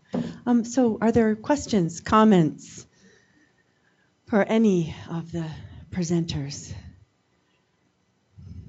It's complicated. Emissions factors followed by a NAMA explanation, that's a lot. So yeah, take a minute. Or Bruce, yeah. You showed a map with the red spots where there was data for greenhouse gas emissions. Was that for all ag sectors, or was that livestock? Those were. It's quite shocking. Okay. That's okay. That's very loud now. That's about 2 years old, that graph, and it was field studies of any cropping system, like any ag. So that's all ag, but it's about 2 years old. So since then, there's been maybe about maybe 5 or 6 new studies that have come out. But most of the new studies that have come out are here. So like right here. Yeah. So, we've expanded the knowledge, but we still haven't addressed the issues in terms of the breadth that's needed. But it was just field studies. There are other lab incubation studies, but.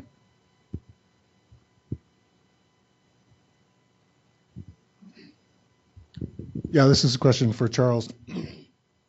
You raised the issue at the end of equity as being something that's not been quite fully addressed yet, and we're working with Unique on this issue, and this is something that we've been discussing on this end too. So I'm interested to hear what your current thinking is about how to integrate equity outcomes into the NAMA and into the MRV, and moreover, I'm interested in pursuing this discussion in the cocktails and in the months to come.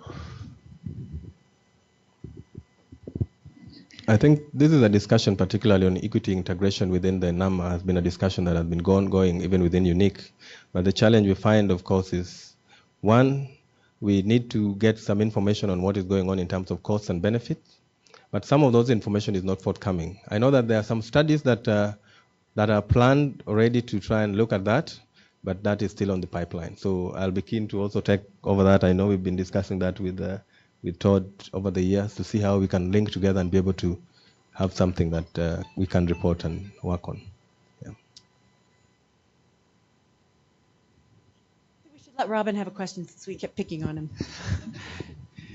Thank you very much for the 2 presentations. I think they reflect really what is happening on the ground. And we have a major link, particularly, or gap, so let me say, and particularly in developing a MRV system for NAMA, and more particularly because the estimates we have been having, particularly in our reporting for Kenya, in the documents like national communications that shows the emissions arising from various sectors. In livestock particularly, we have been using Tier 1. And it is very important that as we go ahead in developing this NAMA to the full proposal, to get data from Tier 2. And I believe ILRI has a big role in really contributing to this. Various organizations, including FU, have expressed willingness to support the development or getting data from that level. So I possibly would wish to hear from ILRI the position they are in terms of assisting that line.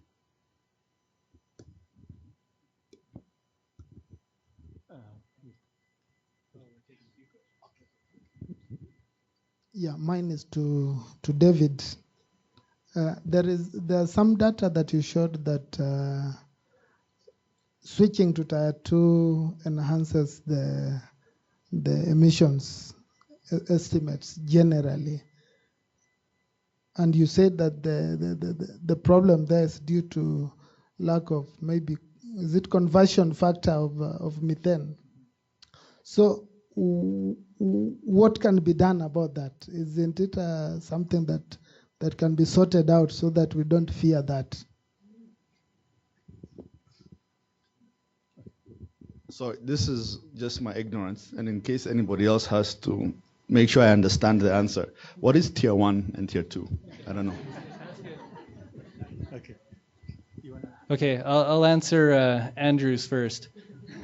So within the IPCC guidelines for calculating national inventories on greenhouse gas emissions, there's 3 different tiers or 3 different methodologies that you can use for that.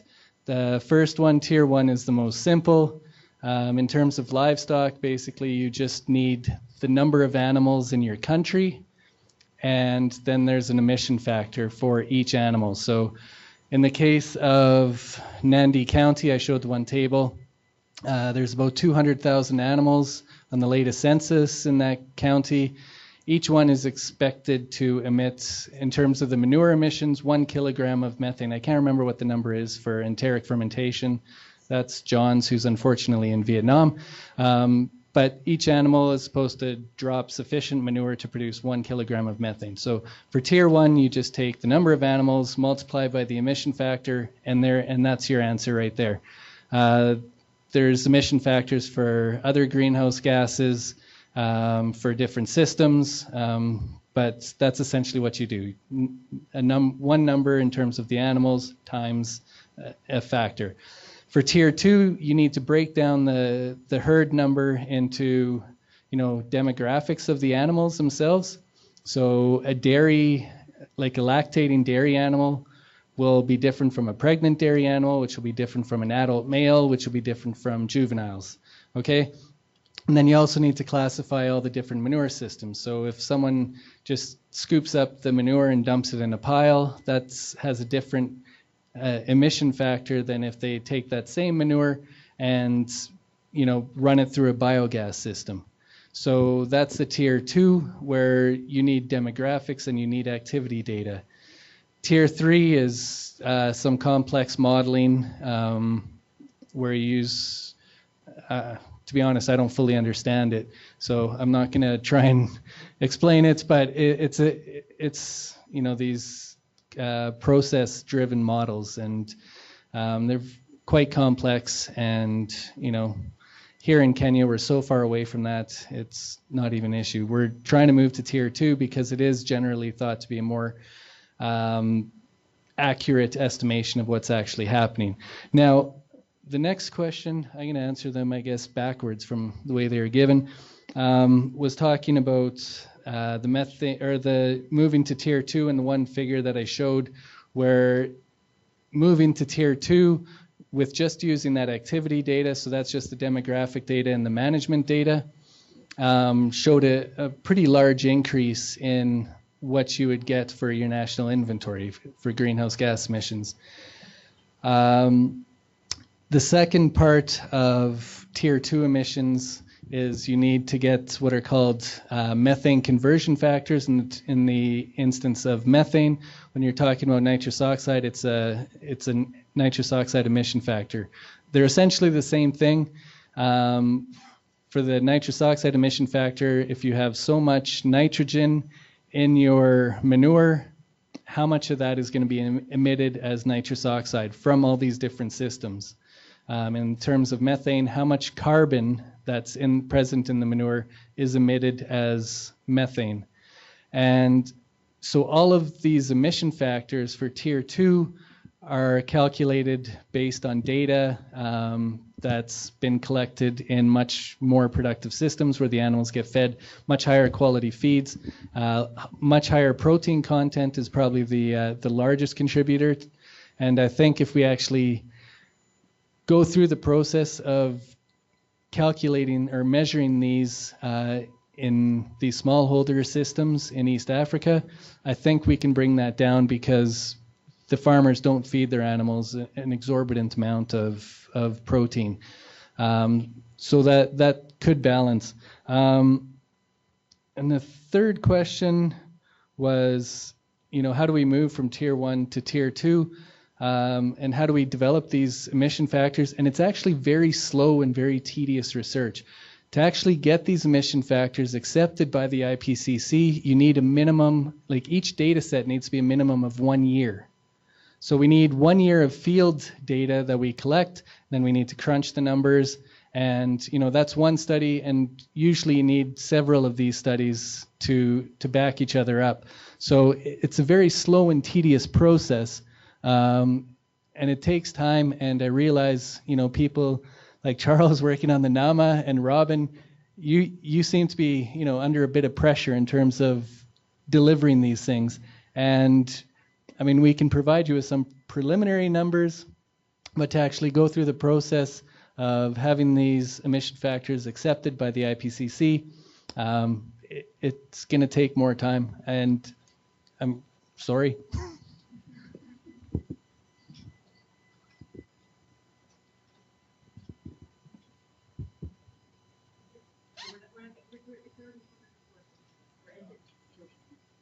Thank you.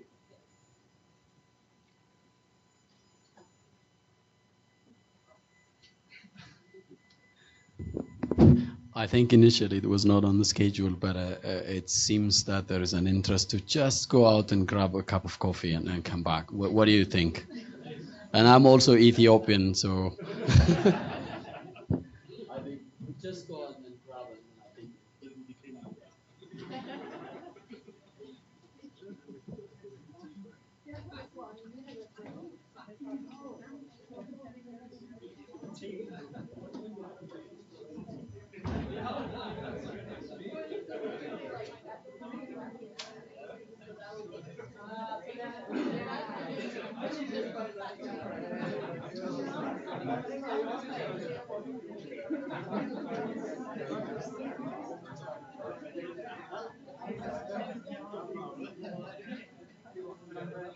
Be a little bit outrageous because there's almost no implications for my career. So where are we and where we must be? So this is the global world that we live in terms of research for development, developing countries, those sorts of things. And we, and when I say we, it can be CCAFS, it can be ILRI, it can be the research for development community. We're in a tiny part of that community. And I would say is we're in the wrong place and we're in the wrong focus. We have to change dramatically. So why do I say that? Well, how do we have to change? I think we have to become much more effective in terms of use of money and essentially development outcomes. We have to become much more outcome-oriented. We have to become much more focused on the things that we can do. And I think we have to really become very different from what we are. So this, I've been at a birthday party for SEAT for the last 50 years, and I would say we cannot live in the past. We have to change dramatically if we want to move with the world and if we want to move with Africa. So why do I say some of these things? So first of all, we're using development money. We're not using National Science Foundation money. So we haven't got the luxury of National Science Foundation academic work. And I would say the CGIAR hasn't been in the real world for a long time. So I spent 4 years in Australian university where the competition for research money is so tough and the percentage chance of achieving it is so difficult. And when I'm in C4, I was in C4 and in an Australian university, you get handed out huge whacks of money to do things. And I think that is really, we're now starting to get into the real world as things tighten up. But I tell you now, is I don't think we're anywhere near the real world yet in terms of the funding situation. And if you don't believe that sort of rhetoric, I think if you've visited any donors in the last 6 months, they've just got such different priorities from what they had 3 or 4 or 5 years ago. So the private sector is primary in terms of research for development. We have to get totally connected to the private sector in almost every project that we do. there's a lot of national interest around the world, and we have to embrace the national. If it's the UK funding, we really have to get involved with the UK agencies back home as well. And if my interactions with the donors is they're not really interested in the scientific papers that we produce. They're really interested in the outcome stories. And I think the livestock CRP has just had to report to one of the donors, and we've just reported to one of the donors. And what do they want? Our 5 years of outcome stories in 6 lines each. And that's what they want to hear from us. And you can understand them as well. They may be interested in the research, the people actually funding us. They may be interested in the research, but they have to report to their electorate and their national parliaments. And there, it's development aid. What is development producing? So I think we have to change dramatically. So I'm going to give you one more slide. So a group of us, and there's a few in this audience as well, have analyzed the outcomes from CCAFS in the last 5 years. And we did it at this workshop we had in Galway a few weeks ago. So this is not the final picture, but this is what we think the future of research is in our kind of world. So the first thing we think is we have to embrace the 3/3 principle, or 3/3 approach, where 1/3 is devoted to engaging with partners and stakeholders to understand what we must do. 1/3 is the evidence production, which is the research, and 1/3 is getting it out, making sure that it's used and that outcomes are facilitated. And just a little bit more details on each one. So join in, listen, and navigate. Join in to other people's processes. Don't create our own processes.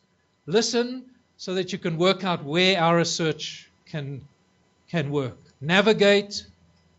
Who are the change makers that we need to embrace if we're really going to have outcomes? So who are the champions? What are the networks, the government agencies, the NGOs, etc., etc.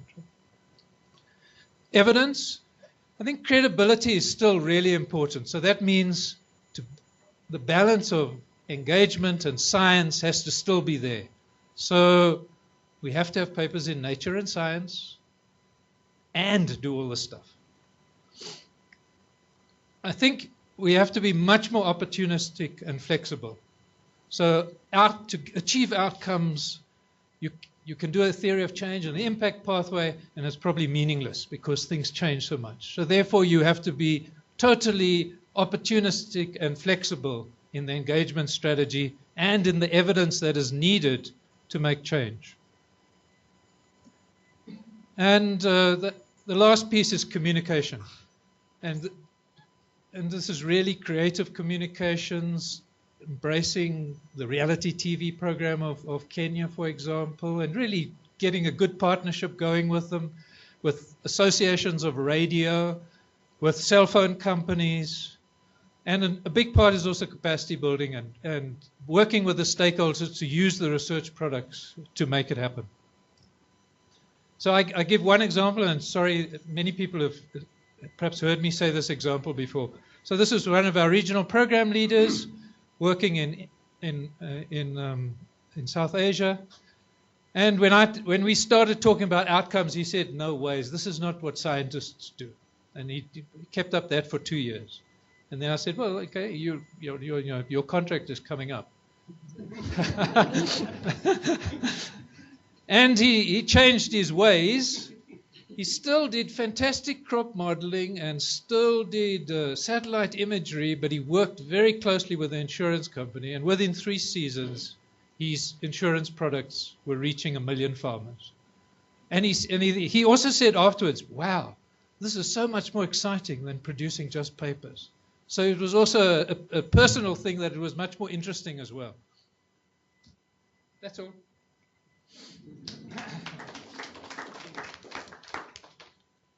And then I must introduce the speakers. And the first one is Evan.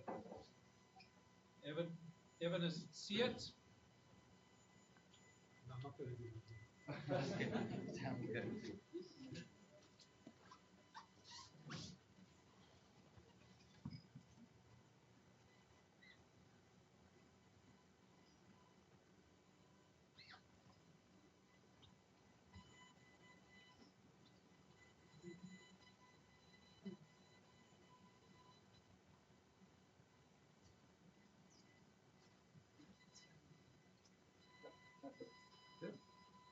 Okay, good afternoon. As Bruce said, I'm Evan Gervetz. I'm a researcher at CIAT, and I co-lead a project with Todd Rosenstock from ICCRAF. The project's called Partnerships for Scaling Climate Smart Agriculture, and it's a CCAFS flagship project.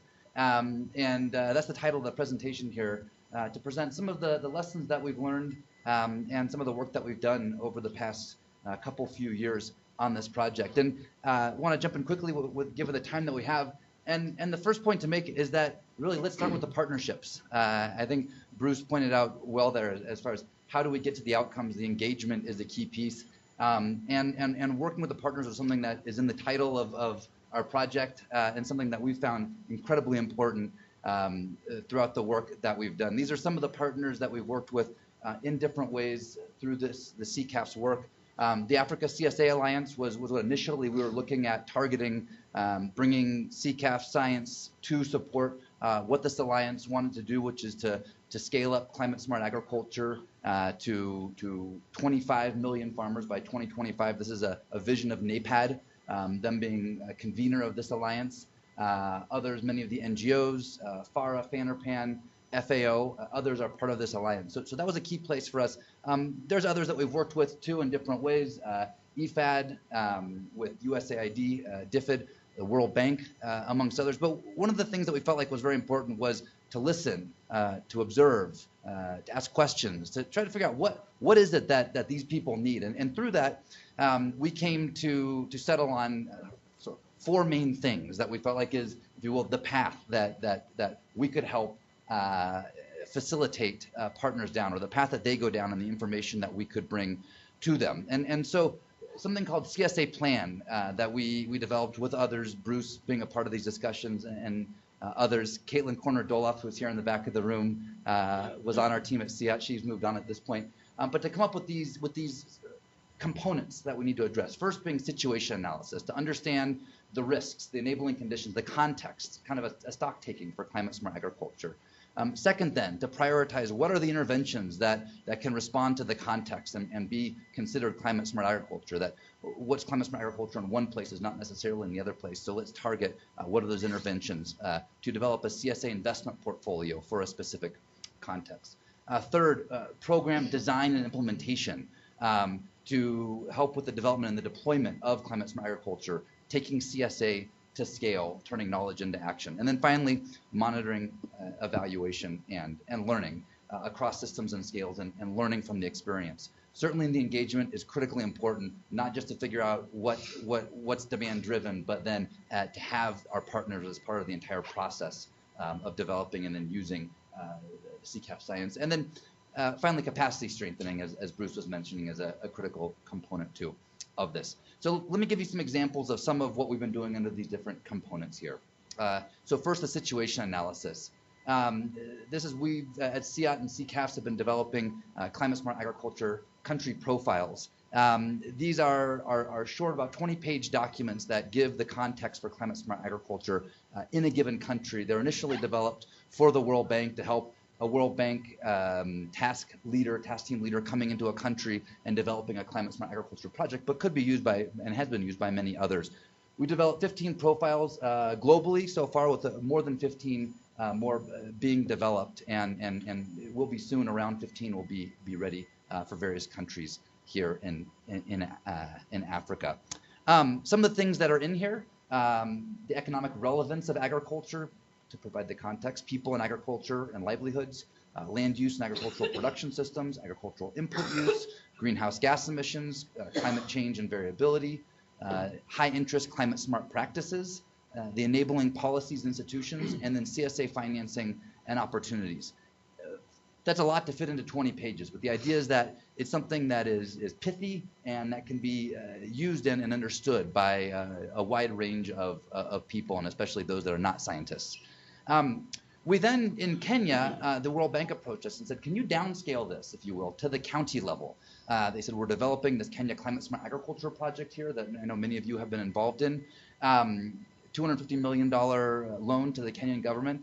And they asked, can we have climate risk profiles at the county level that could guide the implementation of this Kenya Climate Smart Agriculture project? So we adapted the approach from the country level down to the county level, a lot of engagement with the county governments in developing this product here. Again, about 20 pages long that can help county governments, the World Bank, the other partners implement this project. And one of the things we did was take a value chain approach that you can see here and look at the risks to farmers, what farmers are currently doing to cope, and what could they be doing to cope across the different value chain activities, from the provision of inputs and other to on-farm production, to harvest, storage, and processing, to product marketing. And so these are actively being used and written into the project appraisal document of this World Bank project. So then prioritizing interventions, and this is looking at trade-offs and synergies amongst the different aspects of CSA. Would like to recognize Caitlin Corner-Doloff again in the back of the room for really being the minds behind this CSA prioritization framework when she was with us at CIAT and CCAFS. And so the idea here is that it's very much a stakeholder engaged process to start with a scoping of the context. What's the area, what's the agroecological context and system, farming systems, to identify CSA indicators, and then to come up with a long list of potential practices that you might consider. Then to whittle that down to a shorter list through scoring of different indicators and through selection in a stakeholder engaged workshop. Then to rank that short list and then do an economic assessment, cost-benefit analysis of that, and then ultimately to come up with a CSA investment portfolio that the stakeholders consider this as evidence, the information that we bring, and really they're the ones in the end that develop the CSA portfolio. This has been done in various countries. Mali recently finished in Ghana, in Latin America, Vietnam. So there's some examples of where this is done. I'm not going to go into the details there, but I can follow up after if people have questions.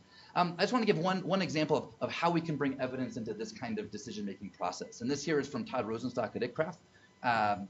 And this is from the CSA Compendium, maybe some of you have heard of, where it's a meta-analysis of over 6,000 different articles. And what this shows here is if you plot for each different study, and these are interventions in a certain place, here's the effect size in terms of productivity, on the right being a positive and on the left being a negative. So you might have something that decreases productivity. And on the y-axis, resilience. And the point here is that it's not as simple as you can have the triple win of CSA or even a double win of productivity and resilience. Now, in 56% of the cases, you do see that, but in many of the cases, you see these trade-offs and even negative for both of these in some cases. So this kind of information can be brought to stakeholders and say, okay, what are the conditions where you get synergies or where do you get the trade-offs, and understand that a bit more. So then program implementation. There's a lot that goes under here, and this is working with our development partners, NGOs, the private sector, in coming up with the proper design that they can implement on the ground, but bringing the evidence to this. And just to give a quick snapshot of where we're looking to go with this, we have a project with CARE International and Wageningen University to look at innovative financial models for scaling climate smart agriculture, something that Bruce and others have kind of spearheaded between CCAFS and CARE. And the idea here is that if we brought together farmer field business schools and village savings and loan associations, that creates the environment where you can scale up climate smart agriculture through it because you have the knowledge and you have the credit. And this is something that then you work with the farmers' organizations and groups, the input suppliers, to link them to markets, or it could be household consumption, ultimately, to get the resilience, nutrition, poverty, and equity outcomes that you'll be looking for. So we're looking at testing this in Tanzania, studying communities where this business model, if you will, is implemented versus where it's not, and seeing how it works. And then finally, the monitoring and evaluation. And again, there's a lot that goes under here and a lot of issues to be addressed. I'm not going to really get into it because being short on time, but just to mention the big data platform of the CGIAR was just launched. I think there's a lot of opportunities here to be thinking about how big data can be used in the context of monitoring and evaluation. And so I think we should be looking towards what we could be doing in this space, amongst many other things that are already going on there. So just to conclude, I wanted to put this up of over the last few years where this Partnerships for Scaling Climate Smart Agriculture project has touched down in various ways throughout Africa. And the countries in the darker brown here, 12 countries throughout East, Western, and Southern Africa. Many of these are at quite a high level, doing things like the country level climate smart agriculture profiles, but in some places diving deeper in Kenya, Tanzania, Uganda, Zambia. And I see these national level profiles as providing an entry point where then we can, as I was mentioning in Kenya, go down to the deeper level and start engaging closer to the implementation on the ground. And we're looking to scale this out to Cameroon and Nigeria based on some discussion. So finally, some lessons learned, and this goes along with what Bruce was just showing in his slide there. Engagement, we've seen is critical. I mentioned it from the beginning. I say 95% of success is just showing up, but you really do need to be there to be part of the discussion, to figure out what needs to be done. And early engagement to figure out what's needed, make sure it's demand driven. And I would say that the process in many cases is as important as the final product. Second, the evidence is definitely important, and we are a research institution. Decision makers want evidence, and I think they look to CGIAR and CCAFS as experts, as key technical and knowledge partners, and it gives us the credibility. I'll also say that in the engagement, it also can help us be kind of a neutral broker. And I can see it sometimes kind of brokering different, if you will, institutions that have an agenda, and we can be there to help bring people together in that engagement. And then finally, the outreach. The communications and the capacity building. I think these profiles I was mentioning are not just a knowledge product, but a communication product too in there. I think it's something that we have been doing, but I think we can do more of it and do it better. And also with the capacity building that here in Kenya, we've gotten to develop these profiles at the county level, but I think how they're used there, and there's a lot of work to be done in working with the county governments in building their capacity to use this to translate high-level framework to on-the-ground action. So just to end with really what Bruce was saying, that engagement plus evidence plus outreach is how we get to impact. Thank you. Thank you. And Nidida Ampad from ITA, based in Uganda.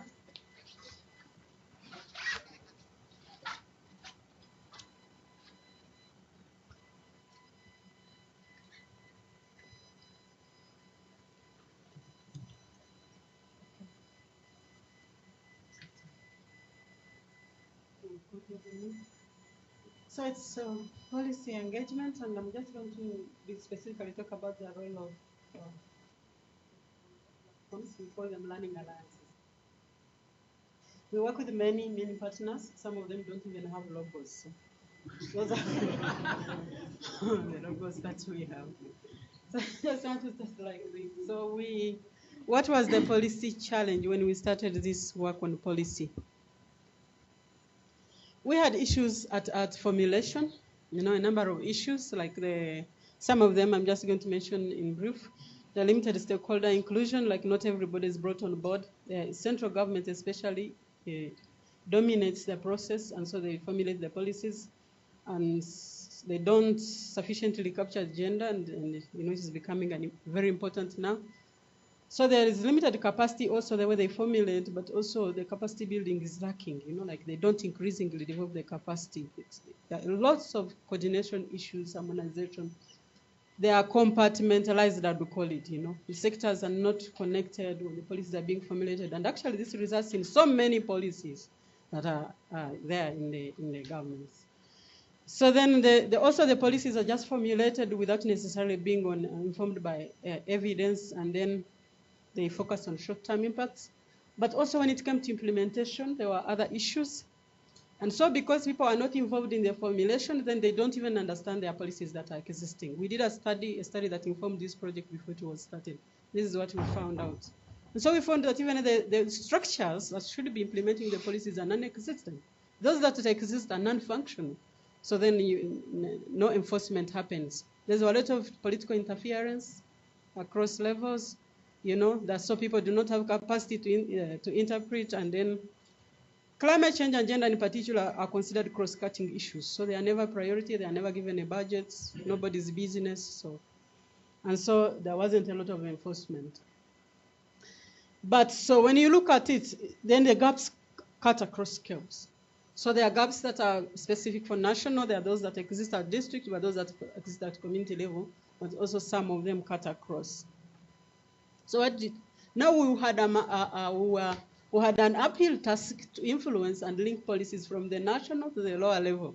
You know, to say that things are happening, that policies are being implemented, but they are implemented to bring impact, you know, and benefit the smallholders, especially in adaptation. We focus on adaptation. So we set out to do that task, and we thought of how can we do this. So we looked at what can be the bridging gap between the national and then the lower levels. But also because we are a research project and then we are delivering on research. So we had these outcomes, but we thought of a model that we thought that having platforms and learning alliances, so we call them learning alliances, but they are platforms that can stimulate co-learning, you know, information exchange, and then we will have to develop tools that they use, and then we get into engagement with policy decision makers. And that's what we started implementing. So I just want to talk about what we've been able to realize, what we've been able to achieve in working like that, working with multi-stakeholder platforms. So we've been able to influence the Tanzanian National Environment Policy, and it was being reviewed. It's a 1994 policy, and it has been reviewed the last 2 years, I think. So we were able to use scenarios to have that worked upon. And then we went into partnership with the Vice President's Office that is in charge of environment in Tanzania. But we also work with the Ministry of Agriculture. They are our host partners in terms of projects. So then we had to we engaged with them. They needed to review, but it was an opportunity for us. So we got in, we engaged with them, and we started. They started the process of review that has been taken a long time. It's now at the final draft stage, not yet approved. But so we did that. And so what happened with that is that usually, as I told you before, that the central government dominates the policy formulation. But because we had the national learning platform, and where the ministry was involved and the vice president was involved, it gave us an opportunity to use the stakeholders that were in the Learning Alliance to participate actively in the review of the national policy. And so it was able to be made climate resilient. We worked on the agriculture sector strategic plan for Uganda, and in partnership with the Ministry of Agriculture and Industry and Fisheries. I put a question mark because when we started, they gave us a different policy to work with. It was a framework for mechanization, and then an agriculture policy that was already passed. They didn't trust us, I should say. So they gave us those other policies to work with, but we didn't get what we need, because if you use scenario-guided planning, you need to work with a draft that can later mature, not what has been given. So when we came into partnership with them, they didn't want to give us another policy, actually. So what we did, because we had the platform, we worked through the platform, and the platform in Uganda has a lot of non-state actors. The non-state actors made a specific request to the Ministry of Agriculture, and they were given the policy to work with. So we were able to work using scenarios, work through the non-state actors to be able to review that policy still. And so they also had an opportunity for capacity building for the non-state actors there, because it's a process. They go through a process before they start actually working on the policy. We also developed a climate change mainstreaming guideline. We supported that. They were not existing with the Ministry of Agriculture. We partnered with the Ministry of Agriculture, but we also with the national and district learning alliances, which participated actively in the consultations. Then we worked with 4 district development plans, 4 districts in Uganda and 2 districts initially in Tanzania, to do the 5-year development plans. So the learning alliances exist in those districts, and they influence the process. Instead of the district technical committees sitting to develop the 5-year development plans, now they had the learning alliances, the members participating and consulting through the entire process, so they were able to integrate climate change and some policy actions actually. So in those 2 districts in Tanzania, the Kilolo district was able to downscale the learning alliance, at district level, and took it to the communities. They actually were able to get a project from USAID because they had a framework to work with from that learning alliance thing. So and the other one, they were able to scale out the learning alliance approach to another district one of the partners in the Learning Alliance, in the Learning Alliance was able to do that because they got interested and then they did that. So what do we see Learning Alliances as? Their districts and communities converge in these platforms. They are able to learn to prioritize, plan for climate action. There are approaches that we use that take them through a zonal planning, looking at different livelihoods. So they develop appropriate adaptation plans and CSA priorities. So they also build linkages at national and lower level. You've seen that. And then we also use Learning Alliances to do targeted engagements. Like in Uganda, we engaged with the Parliament of Uganda with the gender evidence. And so it was some members of the Learning Alliance that are part of the negotiators with the COP, people, they went and they make the list of people to engage, and then we go out and work with them. But we've also found that they are very, what? They're learning, okay. It was telling you you got 2 more So okay. We found that they are very good for validating research results. Because we do, a lot of what we do is participatory work. So when we have findings, then we go to these Learning Alliances and we say, okay, this is what we have. Like for the gender results that we use with the Parliament of Uganda, we've been able to take it to all the districts. So, and it has budgetary issues, so like the budgets are not insufficient. So we said, this is what you have for specific districts. And they are able to, to corroborate the results, validate them, and then give you an explanation as why certain things are not happening. We had one of the papers, of the policy paper, just accepted last week. And one of the main key thing about the reviewer, what they liked most was the approach that we are using. So for me, I'm just looking at these Learning Alliances now as also potential that enriches our methodology for research. So the lessons, the motivation for sustainability, they come when you invite them, when you are there to facilitate, but we still need to learn how to. What do we do to get them going even when we are not there? I would love that they are writing to say, this is what we have to do. Can you come and support us? But not you having to ask them. This is a quota you should be meeting, So we also see that there is a need for an interested champion to keep momentum. Like in Tanzania, we have one champion that comes from the regional authorities, local government and regional authorities office. Now it has been changed, moved to president's office. She's really very interested, So although we partner with the Ministry of Agriculture, now we brought that one on board because she's the one interested. It seems like she can report on it and she can make impact with it. So we need champions. Also linking to stakeholder needs, we are realizing now that linking to value chain breeds positive results. Like in Uganda, there are 2 districts that are working on coffee value chains. And we are seeing that they are really getting interested now. Even one of them was a bit dormant, we had like to pull, but now they are very active, they are engaged because now they are discussing coffee, they are doing farmer segmentation and all that. And then we also need tangible benefits. When you work with the policy and you only have policy, it's like you talk, but after you leave, nothing happens. But so if we can, it means that if you're working on a project that only works on policy, mostly you need to link up with other bilaterals or other projects that happen in the centers to be able to get more traction for your work. Thank you very much.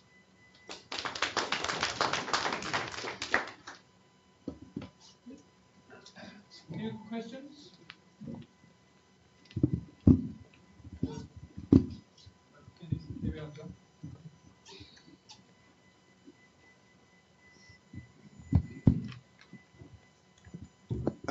Thank you. Bruce, when you began talking, you mentioned the issue of scientists sitting in their comfort zones and doing what they know best, what they've been doing all these centuries. And then when I saw the organizations that were put in the partnership for scaling out, it appeared to me like a group of people who know each other. It's a social club where you just drink pink gin and say hi to each other.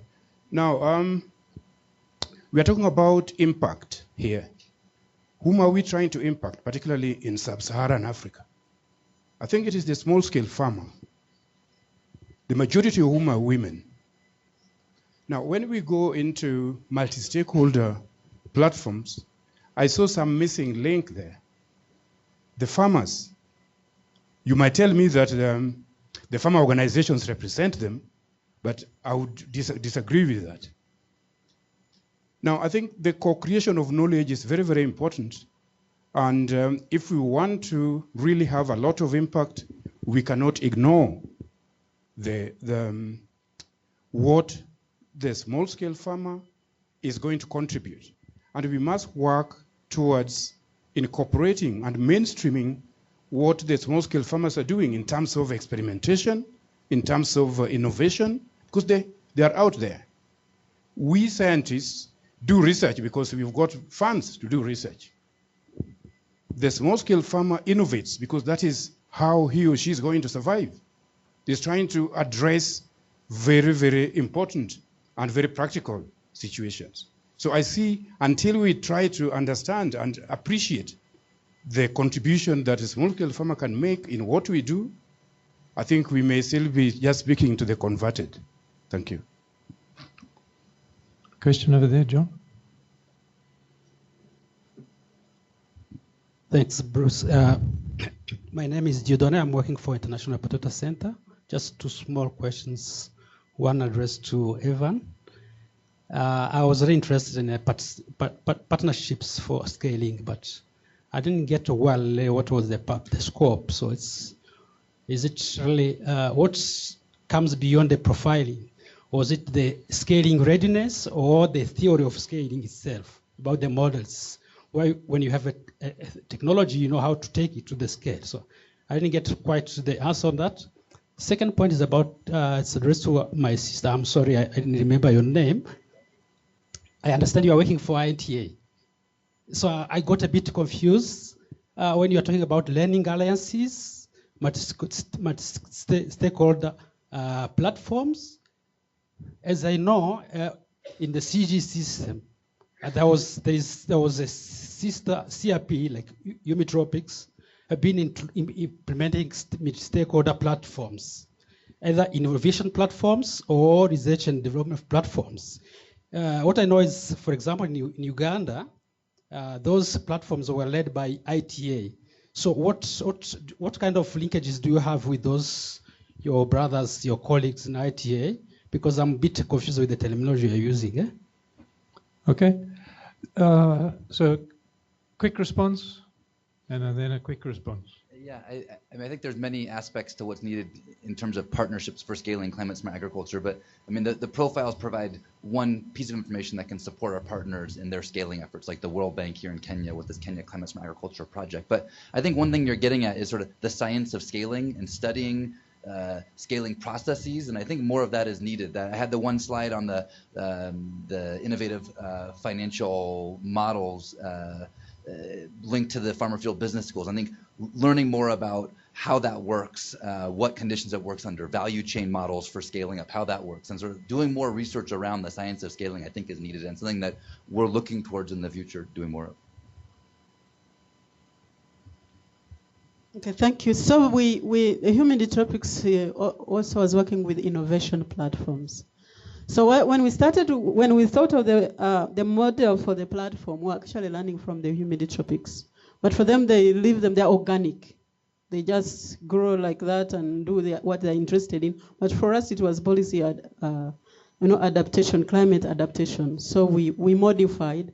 We work in different areas. The CCAFS areas, but also in our Barato, but they also were working in different areas. But we had some lessons that we were using. Good. And we won't answer the question from yourself in the front here. Comment about need to find the right partners. Thank you, Bruce. Now that we have done the policy and engagement, mitigation, science and partnership for impact, and we have listened to all these presentations, it is your turn now to harass us. So the final part is the closing panel. I would like to invite Rabi Prabhu, who is the Deputy Director General for Research at ICRAF, to moderate this session. Thank you.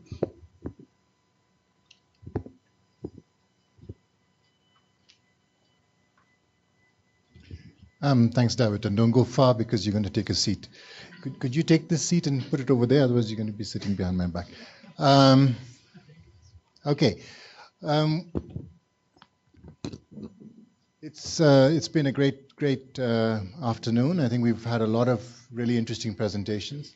True to form, and I'd have been disappointed if it had been any other way, Bruce has, in typical style, put the cat among the pigeons. So I'm going to start with that. And to help me bell the cat, I'm inviting David. He's up here already. As you know, he's the regional program leader for CCAFS. Monica Parker, if she's here in the room. Welcome, Monica. Monica's from SIP and is a SIP focal point for CCAFS, but she represents science. Johannes, are you here? There he is. Johannes Satella is from ACTS. Johannes, for this panel, you're going to represent technology and capacity building.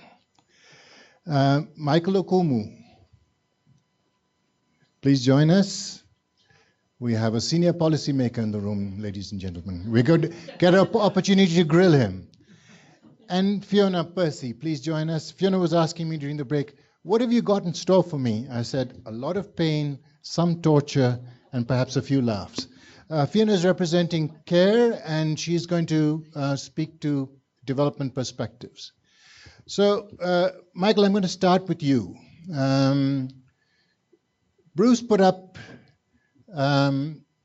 his big egg with little eggs, and he said at the end of it, what we need is engagement, evidence, and outreach. You know, you're a negotiator, among other things. What evidence have you used, have you found useful in pushing the case that in developing countries, agriculture delivers multiple benefits, also for climate?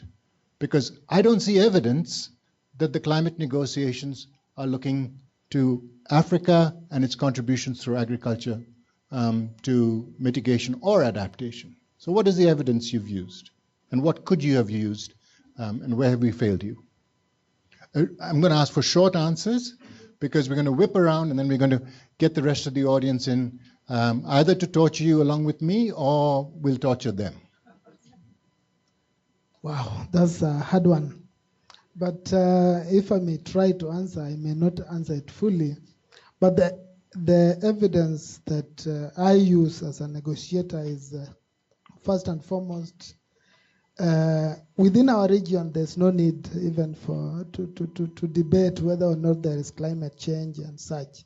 So the evidence in itself are the impacts that we experience in our daily lives. But apart from that, we also have a lot of research that has been done by various institutions within. So, Michael, I'm going to cut you off. Yeah. I want you to say what evidence have you found useful, and what could you have used in your negotiations? And if you need more time to think about it, we'll give you time. But we're not going to give you time to think aloud and find your. You're going to get to the point. Okay, I'll think about it. Great, thank you. Fiona, I mean, right through the presentations, and they were fascinating presentations, sometimes I had a little bit of a challenge understanding what's the climate benefit, but all of it sort of goes on the back of the smallholder farmer. And you're somebody who works with CARE and you focus on smallholder farmers. Are we taking all our problems and loading it on the weakest section of society and saying, you guys fix it, we're going to tell you how? Why should they? They've got bigger interests than dealing with carbon and adaptation and mitigation. What is it that we should be focusing on with them, and how does the climate discussion help you help them?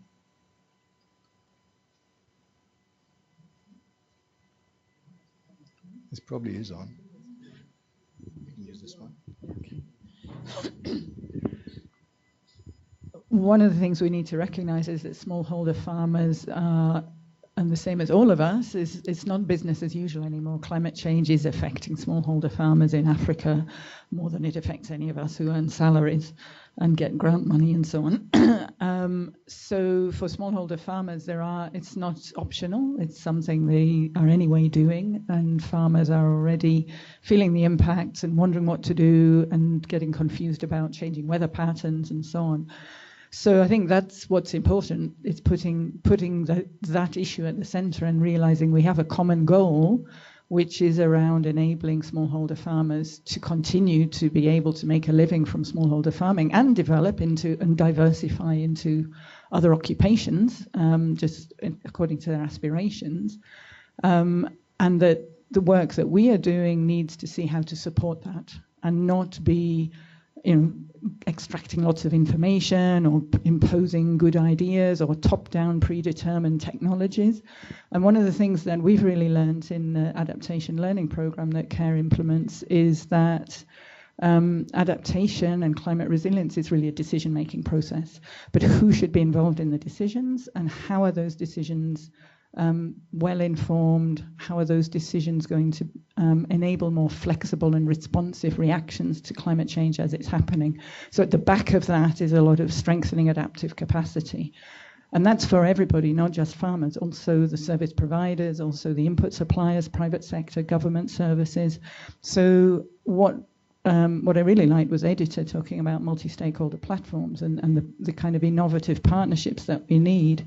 And we need to start shifting a bit the traditional thinking of roles that scientists do science and research, and their goal is to get everyone to use their research, and that practitioners like in CARE are busy helping and working with smallholder farmers and need the research to, it's actually what we need to have is co-development and really working together with the farmers, as the gentleman here was talking about, that we work collectively towards that common goal and start blurring the edges of our disciplines. So sticking to what we are good at, but realizing that it's only when we put it all together that you can actually find ways for people to make decisions at the level that they want to. So this idea of co-developing and working together towards those solutions. And I think there's some really great work in CCAFS around climate services, for example, where there's a lot of potential to build onto that, also the adaptive capacity strengthening and decision-making processes. And from there, farmers being able to start creating their own more climate resilient pathways. Thank you. So, Monica, I mean, we're here in ILRI, so, we doff our cap to the cows and their flatulence, so that's great. But, Evan pointed out in one of his slides that soil organic carbon plays an important role. From your perspective, how important is soil organic carbon, and what can we do? Because we've been talking about the 4 per mille initiative of the French. Is that real? Is it hype? What's your sense of this? Well, first, I was given a different question to prepare for. And I'm a plant pathologist. I'm not a soil biologist. So in terms of just the general structure, like the structure that the carbon and the organic matter deliver to soil and the ability to soil then to maximize use of resources, water and nutrients is dependent on a lot on the soil structure. But in terms, I can't really go much more into. I was given something about climate smart potato, which I have a whole bunch to tell you about. Okay. Yeah, well, Let me quickly add on that because I actually work on soil organic carbon and we have been doing. Well, I had a different question for you. I would take that. I'll take that, but I need to strengthen my partnership with SIPA, so I need to work on that. Definitely. Here's the thing. Honestly, there is a potential to sequester carbon in soils. And where we learn this the most is indigenous agriculture practice here in Africa. I can show you soil profile after soil profile where carbon is sequestered up to a 1.80 meter depth. This is over how many hundreds important. of thousands of years? 130 to 700 years. Yeah. That is the thing. This is the thing. So So if they do that, If they do that. But we've been challenged to do something within 5 to 10 years, and that's the challenge. So is soil organic carbon a real investment for us? But let me go back, and I says you don't need a 1 meter 80. Okay. Your effective root depth in maize is 45 centimeter. That's where the root goes and search for water, but nutrition is on the surface. So if you can do it on the first 15 centimeter, especially in smallholder agriculture, you have done a good job. Can I cut you off there? Because I'm going to give you the question I had for you. Oh. Okay. I thought I answered. No. You are helping out a lady, a damsel in distress. We'll come back to the pathology in a second. I hope she will help me. If 100 is your number, okay, of the potential impact CCAFS could reach in Eastern and Southern Africa, divide that 100 in the 5 main investments you would make to transform agriculture and deliver climate benefits. What percentage would go to? Cows and their flatulence, soil organic carbon, something else, and maybe just 3. I'll try to answer that. The first thing that I do, and if you see production constraint assessment, is what's the most limiting in smallholder agriculture in Africa? And I would go and say water. For that, I would definitely go into climate services, for example, and safety net. Within that, where I will put my most money is sub-seasonal and seasonal analysis. We need to provide African farmers weather information where they can use it for 15 to 19 days. You know, they go out and plant, and 15 days later there's no rain, and then they lose their setback. So I will put resource along that line.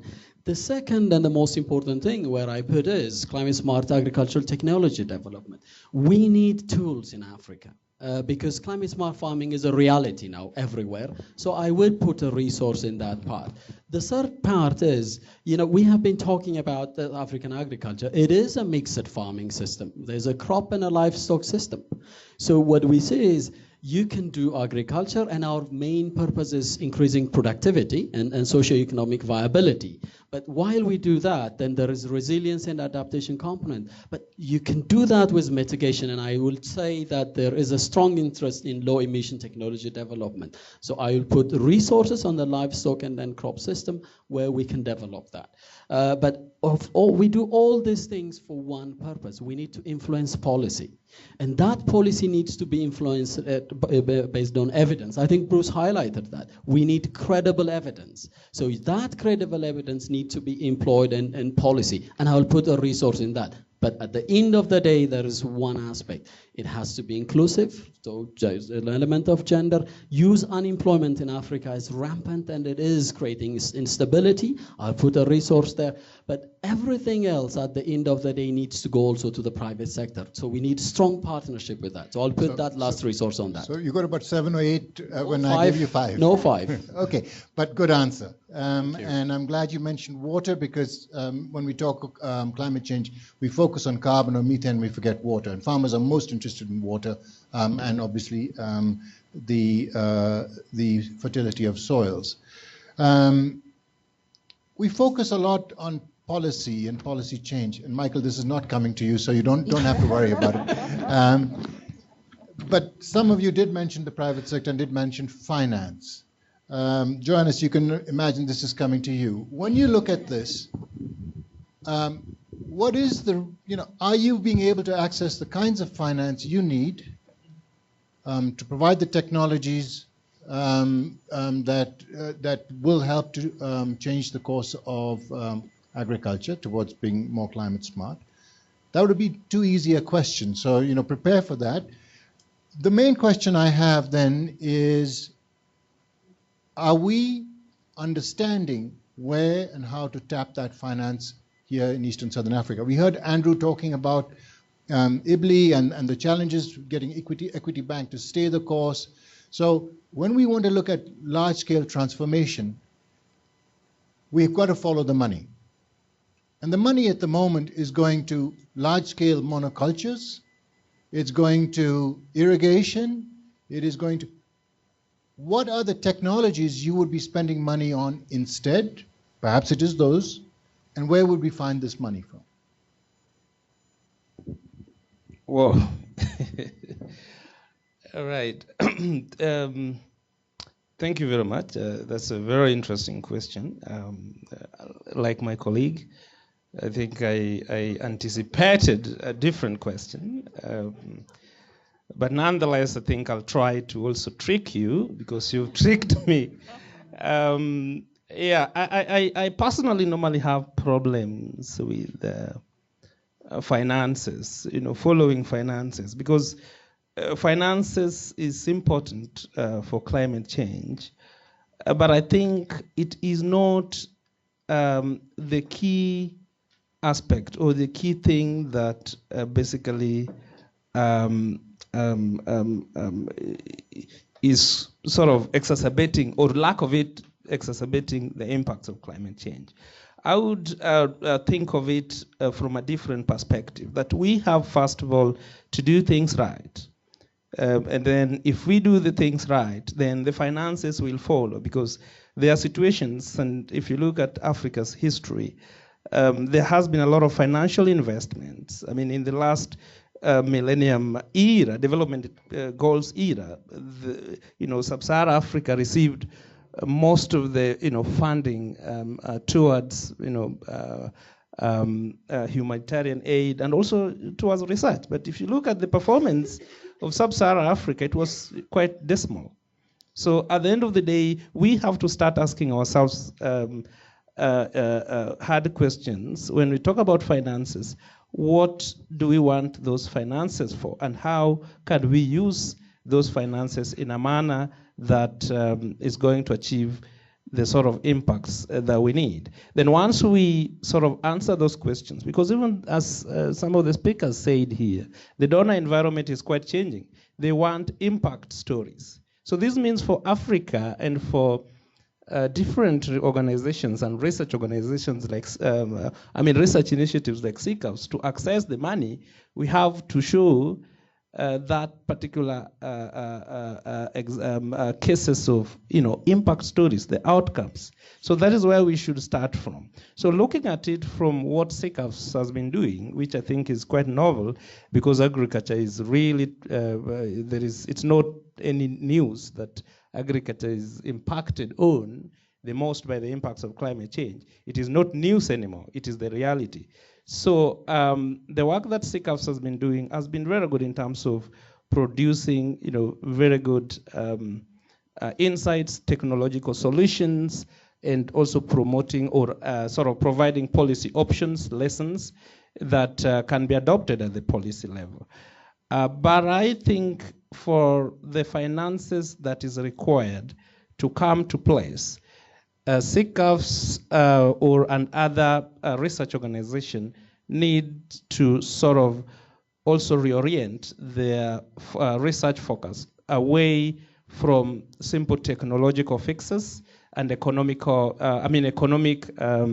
interest into looking at some of these pathways to achieving impact. So I think for me, that would be the beginning point. What are the pathways to achieving impact? The second point I want to make is that accessing the finances is critical for climate change. But I think in the work that we do, or in the research that is going on, there's already a lot of policy plans, strategies that sort of are targeting to access these particular finances. The reasons why some of these finances have not been accessed is because some of those policies, especially in the climate change domain, some of the policies basically are blanket policies that have been brought into contexts where you find that their coherence with the situation that is in place is very poor. So at the end of the day, this is what, for instance, impacted negatively on the CDM work in Africa, which was under the Kyoto Protocol, because some of the technological option, the sort of plans and procedures that were provided for under the CDM were not basically in line, or were not basically, did not take into account the technical feasibility, the availability of skills to be able to implement or write those project proposals and be able to implement those projects effectively. Okay. And one more point, Ravi, before I know you're going. And so I'm going to, because I want to come back to okay. it. I think you said lots of really good stuff, and I want to thank you for that. Yeah. But I think you're also barking up the wrong tree. CDM did not work in Africa because CDM was not created for Afolu. Fine. RED was created for, and it hasn't worked either. So one of the challenges we have is that we are dancing here and the music's playing somewhere else. So the private sector is making investments right across. There's land grabs taking place right across. And we are talking about, government initiatives and policy initiatives, etc., which one part of government, the ministries of environment, are looking at this. Meanwhile, the ministries of finance and industry are doing something quite different. And I think the real issue which you pointed out to is let's have the models that are investable, and the points on scalability have been raised, and then we move forward. Just one experience in Indonesia, we were able with BNP Paribas to raise $1 billion within 2 years. Private sector, no government involvement, and the first deals are going to be made at $100 million each, on the Afolu sector. So I think it is about having those models. It is about coming out and presenting. But it is not just doing busy work. We need to get out of this. And, Monica, your chance to say how a climate-smart potato is going to get us there.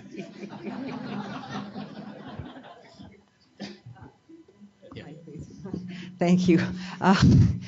Okay, going now, looking at the different, I think what we also need to be very careful of, and when we're talking about the private sector and maybe some of the technology delivery that they will be supporting, because some of these technologies have to be produced by somebody, they're not a practice, they're a tangible article. We also need to look very carefully at what kind of cropping system we're looking at, or the system, because now when we get back to my soil carbon sequestration, it's in potato.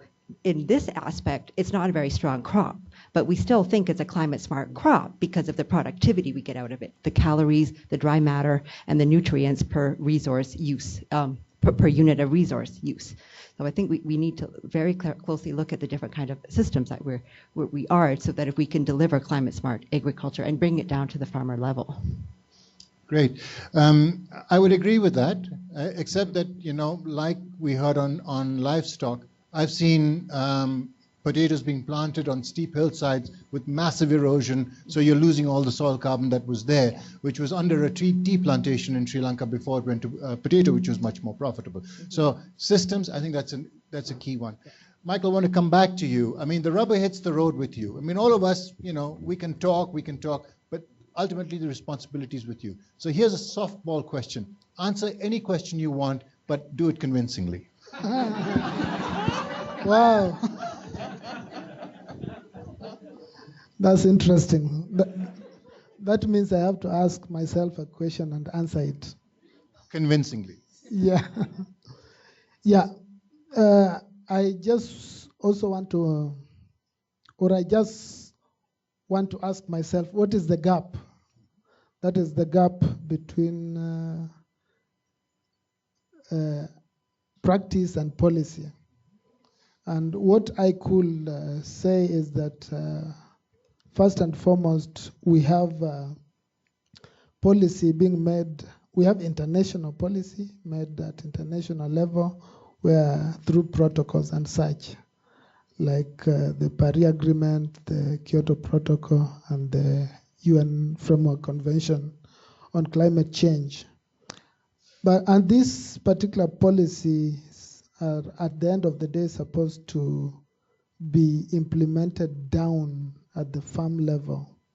And I actually feel that what could be the problem is that the two levels are speaking very different languages, in the sense that at the international level, the focus could be, for instance, reduction of GHG emissions. So at the end of the day, all the financial, the donors and so on will be talking about GHG emissions and so on and so forth. So for any researcher, for instance, to get funding, you have to talk also of GHG emissions and so on and so forth.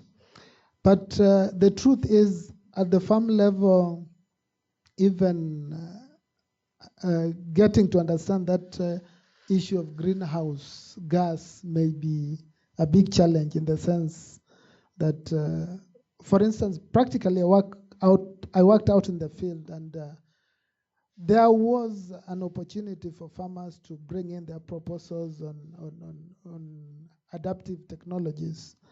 And one of the things that came up was that there are certain people who started campaigning against maybe proposals on greenhouses, that these are the cause of global warming. So that tells you that there is some disconnect somewhere. At the end of the day, well, greenhouses as such are very climate smart technologies, but it is sometimes, it can be even politicized, so that if you come up with a greenhouse project, for instance, it won't be acceptable because of just the fact that it bears that name greenhouse.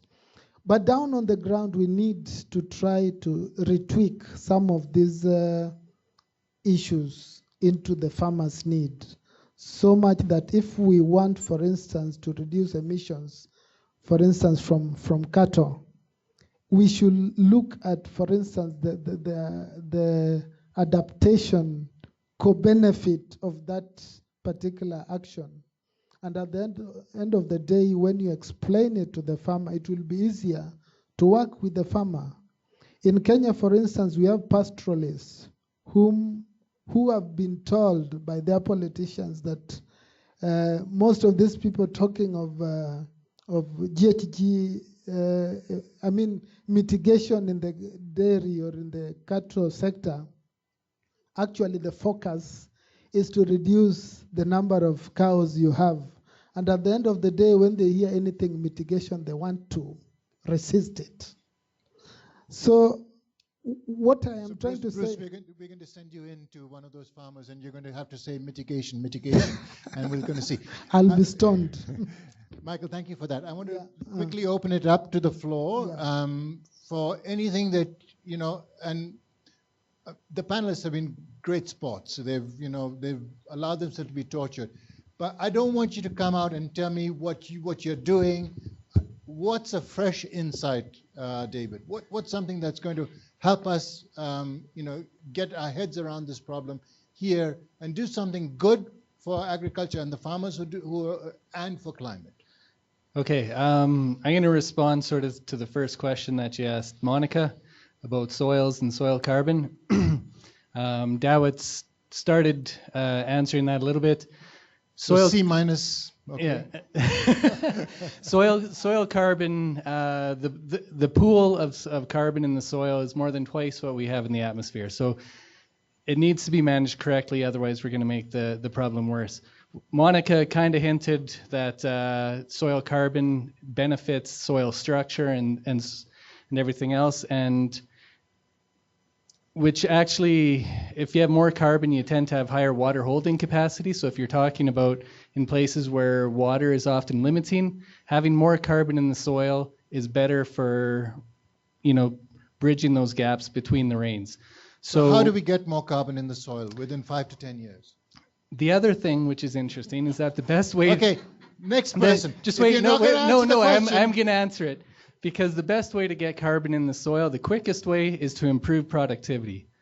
It's because you can add fertilizer, you can add manure, you could add carbon to the soil. Most of the labile carbon that you're adding ends up getting emitted anyways. The best way to actually incorporate more carbon into the soil is to increase productivity.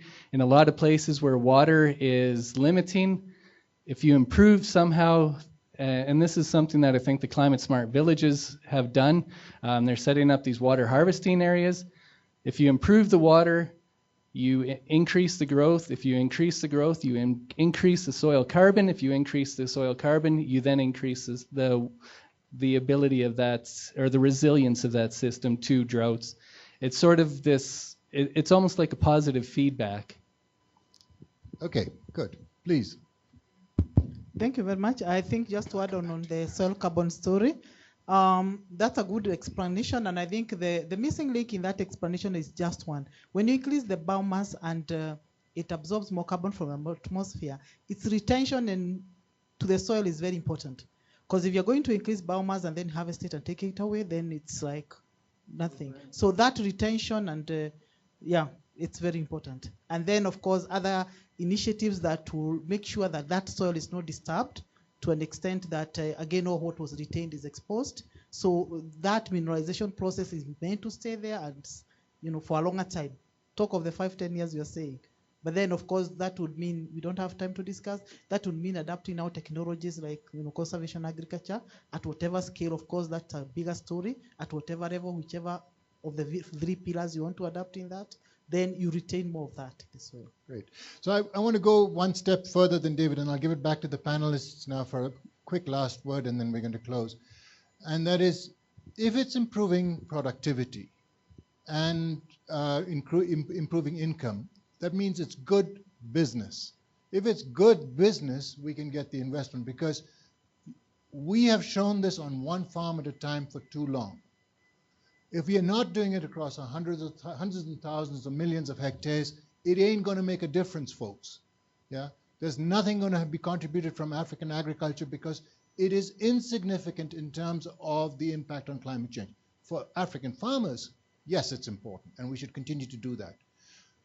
This morning I was speaking at a CTCN workshop over at ICRAF, and you know, I was just reminded that Ethiopia had got knocked back with this $99 million GCF project, brilliantly outlined, all about agricultural productivity, but the board said, we don't see the climate. This is agricultural development. So, you know, if we want to get climate funded, let's go that one step further, or let's not talk about it in terms of climate. Let's talk about it in terms of, you know, returns to those who are investing, whether it's a farmer or whether it's the private sector. So, quick last word, and we're going to start here with Fiona, and it's going to be quick because we're running out of time. At exactly 5:15, you know, my fairy godmother, you know, has given me just that much time. I'll turn into a pumpkin before that, or a potato, and I'd have to get out of here. So 5:15 is deadline. Please, Fiona. And then just pass the mic on. Yeah, sure. Okay, thanks, Ravi. So, well, my challenge, I think, to the CCAFS program is policymakers is one thing, but private sector is another, and the huge interests in commercial modern agriculture and agricultural policies in African countries going in that direction. And a lot of that agriculture, what's going into that, and the seeds and the husbandry going into that, is not driven by either being around soil carbon retention or climate resilience or adaptation. But when we are also knowing that productivity is higher, agroecological practices can produce productivity as well as climate resilience, how can CCAFS and science coming from CCAFS convince the private sector to start investing in practices and products and seeds and seed varieties which will support an agriculture system that's climate resilient into the future? And on top of that, start looking at much better integration into those scientific agricultural productivity aspects, the angle of climate services, and on top of that, adaptive capacity. And I think we have to really look at all of it together. That there's a technical side, there's a social side, and there's the whole climate information, climate services side has to come together. Very quickly, I think the main thing, I think, for CCAFS and, of course, other organizations working on research, if we want to influence policy and have our work have some impact, I think it is time to move from simple statements or simple focus on influencing policy in terms of influencing the plans, influencing strategies, into research that then provides pathways to implementing some of the options that I think CCAFS and other research organizations have been, producing. At the moment, I think there is a dominant narrative among most organizations when it comes to policy influence. The narrative is about, we influenced this strategy, we did this plan for the district, or we did this plan for the Ministry of Agriculture. That is fine.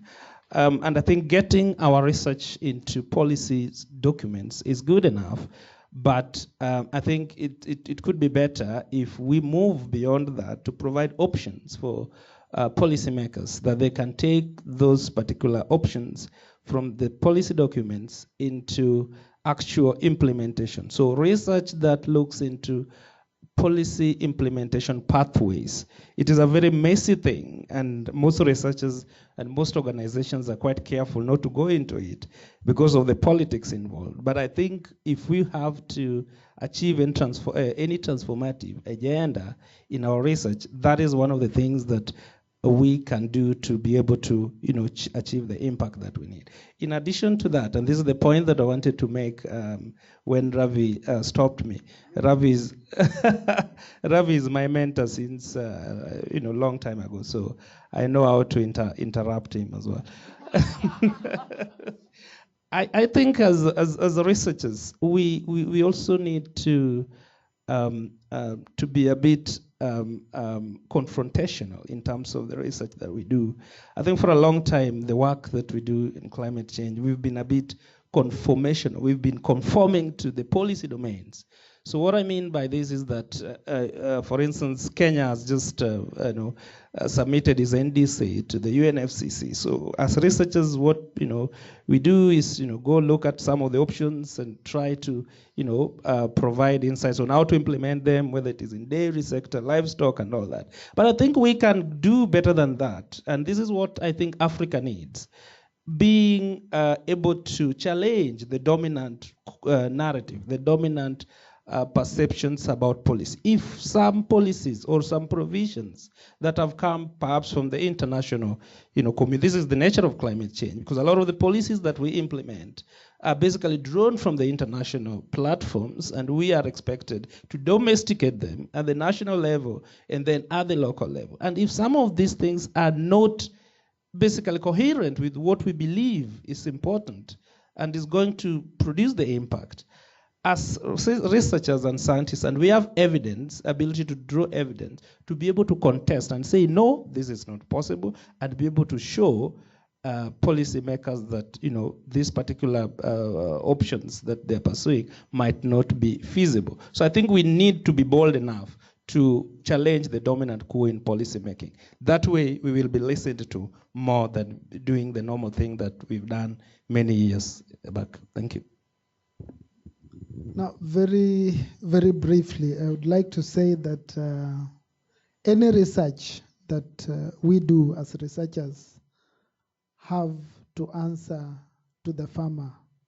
I mean, it has to sort out the farmer's challenges, because all of us who work in the agricultural sector, our ultimate goal is to ensure that the farmer's needs are met, and that is increasing productivity of the farmer, reducing maybe the cost of production where possible, and so on and so forth. So if our research, whatever kind of area we are dealing with, we have to think farmer first, if I may put it the Trump way. Think farmer first, and then whatever you do should revolve around answering the farmer's needs, and all the products that we produce from our research, whether it is a product that will inform policy, it has to be geared towards answering the need of the farmer. Okay, so I want to get back to, I don't believe that just increasing productivity alone can be classified as climate smart agriculture. We also have to look at the resources that go into it. And back to one of the questions given here was about, does this fall on the hands of the smallholder farmer? Well, they ultimately are the practitioners of climate smart agriculture. And it does fall on them, but how can we bring it to them in a way that their productivity increases initially so that they can make these investments, so that for them the bottom line is addressed. Then when they're maybe transformed into more commercial style farmers, then they might become more of the stewards of the land and pay more attention to this erosion and soil loss control. And also when we're evaluating systems, if they're climate smart or not, it's not just looking at the hillsides and the soil erosion. we are getting something out of that, and we're getting very high productivity in terms of calories and nutrients per unit of area. But how can we make those systems adapt so that we can mitigate some of these negative aspects? Because there's so many positive ones. How can we bring those negative ones less negative so that we are not, so that we're completing the picture? David, do you realize how skillfully I've given you the last word? I think I appreciate that, and I hope I will return the favor. So critically, so what I wanted to say as the last one is scaling up. I think we are all doing, we develop technology and all that. And you mentioned, for example, Ethiopia's problem at the moment. Ethiopia is implementing those things, but one of the biggest problems that we faced through, for example, World Bank invested project is the capacity in climate science, the capacity and the ability to put things in geospatial models and geospatial analysis. I remember taking, for example, to the current Minister for Livestock, our results where we took 1/3 of the country and we did landscape level analysis. And there were tremendous amount of change in Ethiopia and really well articulated. But I took box plots and I had significances of figures with standard deviations and standard errors. And he looked at me and he says, David, change it into, show me an Ethiopian map and its geospatial form and give me 2 arrows in every position where it says, here's an emissions reduction, for example, by this level. Here's the thing. So I think we need to be able to articulate it in a way that it would be useful. We need to scale up. I think it's just saying that, this conservation practice, conservation agriculture increases soil carbon. But how do we scale it up? So I think there is a need and there is an interest in countries such as Ethiopia to scale it up and reach 125,000 farmers, so 500,000 farmers. Without that, I don't think we'll make an impact. Thank you. With that, I think I'll just take a floor from you because I can interrupt you on that. So I really would like to appreciate you chairing this, and we had a wonderful discussion. And the questions which were given to us were completely different. I have all the notes here and preparing yesterday. And I could have answered mine off. That one I needed to prepare. The one I was given was easy to answer off the spot. However, I think is the fact that, this came, and it made it very interesting and also very interactive. So thank you very much, and I appreciate so you sharing that one. So the last part, now that we have done the serious part, the last part is just the fun part. I would like to invite Vivian Atakos, who is the Regional Communications Specialist here at SIP, to lead the next effort. Thank you. Vivian. Thank you. Yes, I think you are released. Okay, so ladies and gentlemen, as Dawit has said, my name is Vivian Atakos. Formerly, I worked for SIP since 2013 until CCAFS East Africa until last year when I moved on to SIP. And as part of my work at SIP, I was privileged to work with most of you scientists from the other CGIR centers. Based on that work and our interaction, we managed to put together some success stories. And also, as Dawit has said, I think it's time to scale up, to be able to move and to expand beyond what we have been doing. So at this point in time, allow me to invite John Recher, and he's going to give us just an overview of some of the success stories of the work that we were able to implement in the various CCAFS climate smart villages. Thank you very much, Vivian. Ladies and gentlemen, we just had an intro about CCAFS Phase 2. From the past couple of years that we've worked in the Phase 1, we have generated a number of products from this partnership with CG centers, national research institutions altogether, development partners, and community organizations. Based on that, this is just but a small overview of a summary of what we have actually worked on together. And it is stories of success of climate smart villages in East Africa. The booklet ends up documenting the emerging success of CSA technologies and practices in the region, as well as from a portfolio of climate smart agriculture interventions that are positively changing lives of smallholder farmers, but also have that potential for scaling up.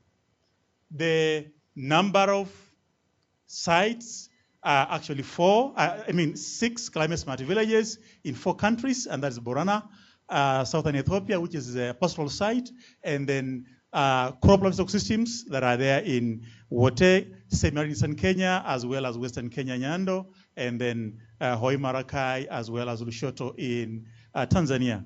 These villages are actually clusters of villages and landscapes that focus on climate change hotspots around in East Africa, and the piloting interventions began in the year 2012. And the components of climate smart villages are essentially 6, seeking towards empowered communities that are capable of, that have got resilience to the changing climate. And the first aspect of it is the climate smart agriculture practices and technologies. And then a second component of it being the partnership at the local, national level, as well as public and private. And then there is the ag development finance that has focused on climate. Then the fourth aspect is on the farmers' knowledge at local level and involvement of plans, which are both at national and subnational levels, and the relevant policies that actually end up guiding these plans altogether. And lastly, the climate information services and insurance that is a key component of the CSVs. These themes that are highlighted in the booklet are 4, starting from what are CSVs in East Africa, then getting into the improved crop varieties and resilient livestock breeds, then sharing the innovations, and then linking all that local action to the policy level, both at subnational and national level. And in the course of doing work, we have worked with CGI partners, sponsored by different development organizations, and also working together with national and local partners that include governments, ministries of agriculture, community-based organizations, and national agricultural research institutions, as well as even climate service organizations, including the MAID agencies. Thank you very much. You can download this at that site that has been shown in this document. Thank you very much. I appreciate it. Thank you, John. And with that, I'm inviting you to turn to the back where we have a wonderful display for you. And I'd like to recognize the people who are part of this work.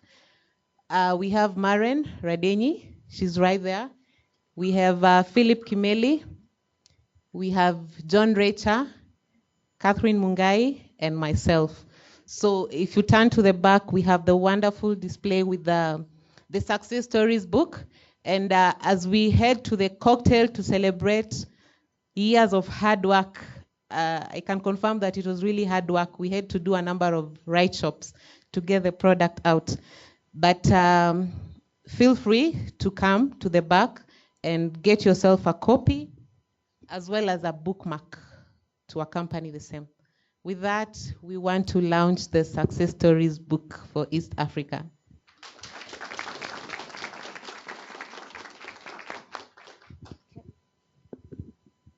So I think we are headed to the poolside. As you take your publication, we can have some wine, beer,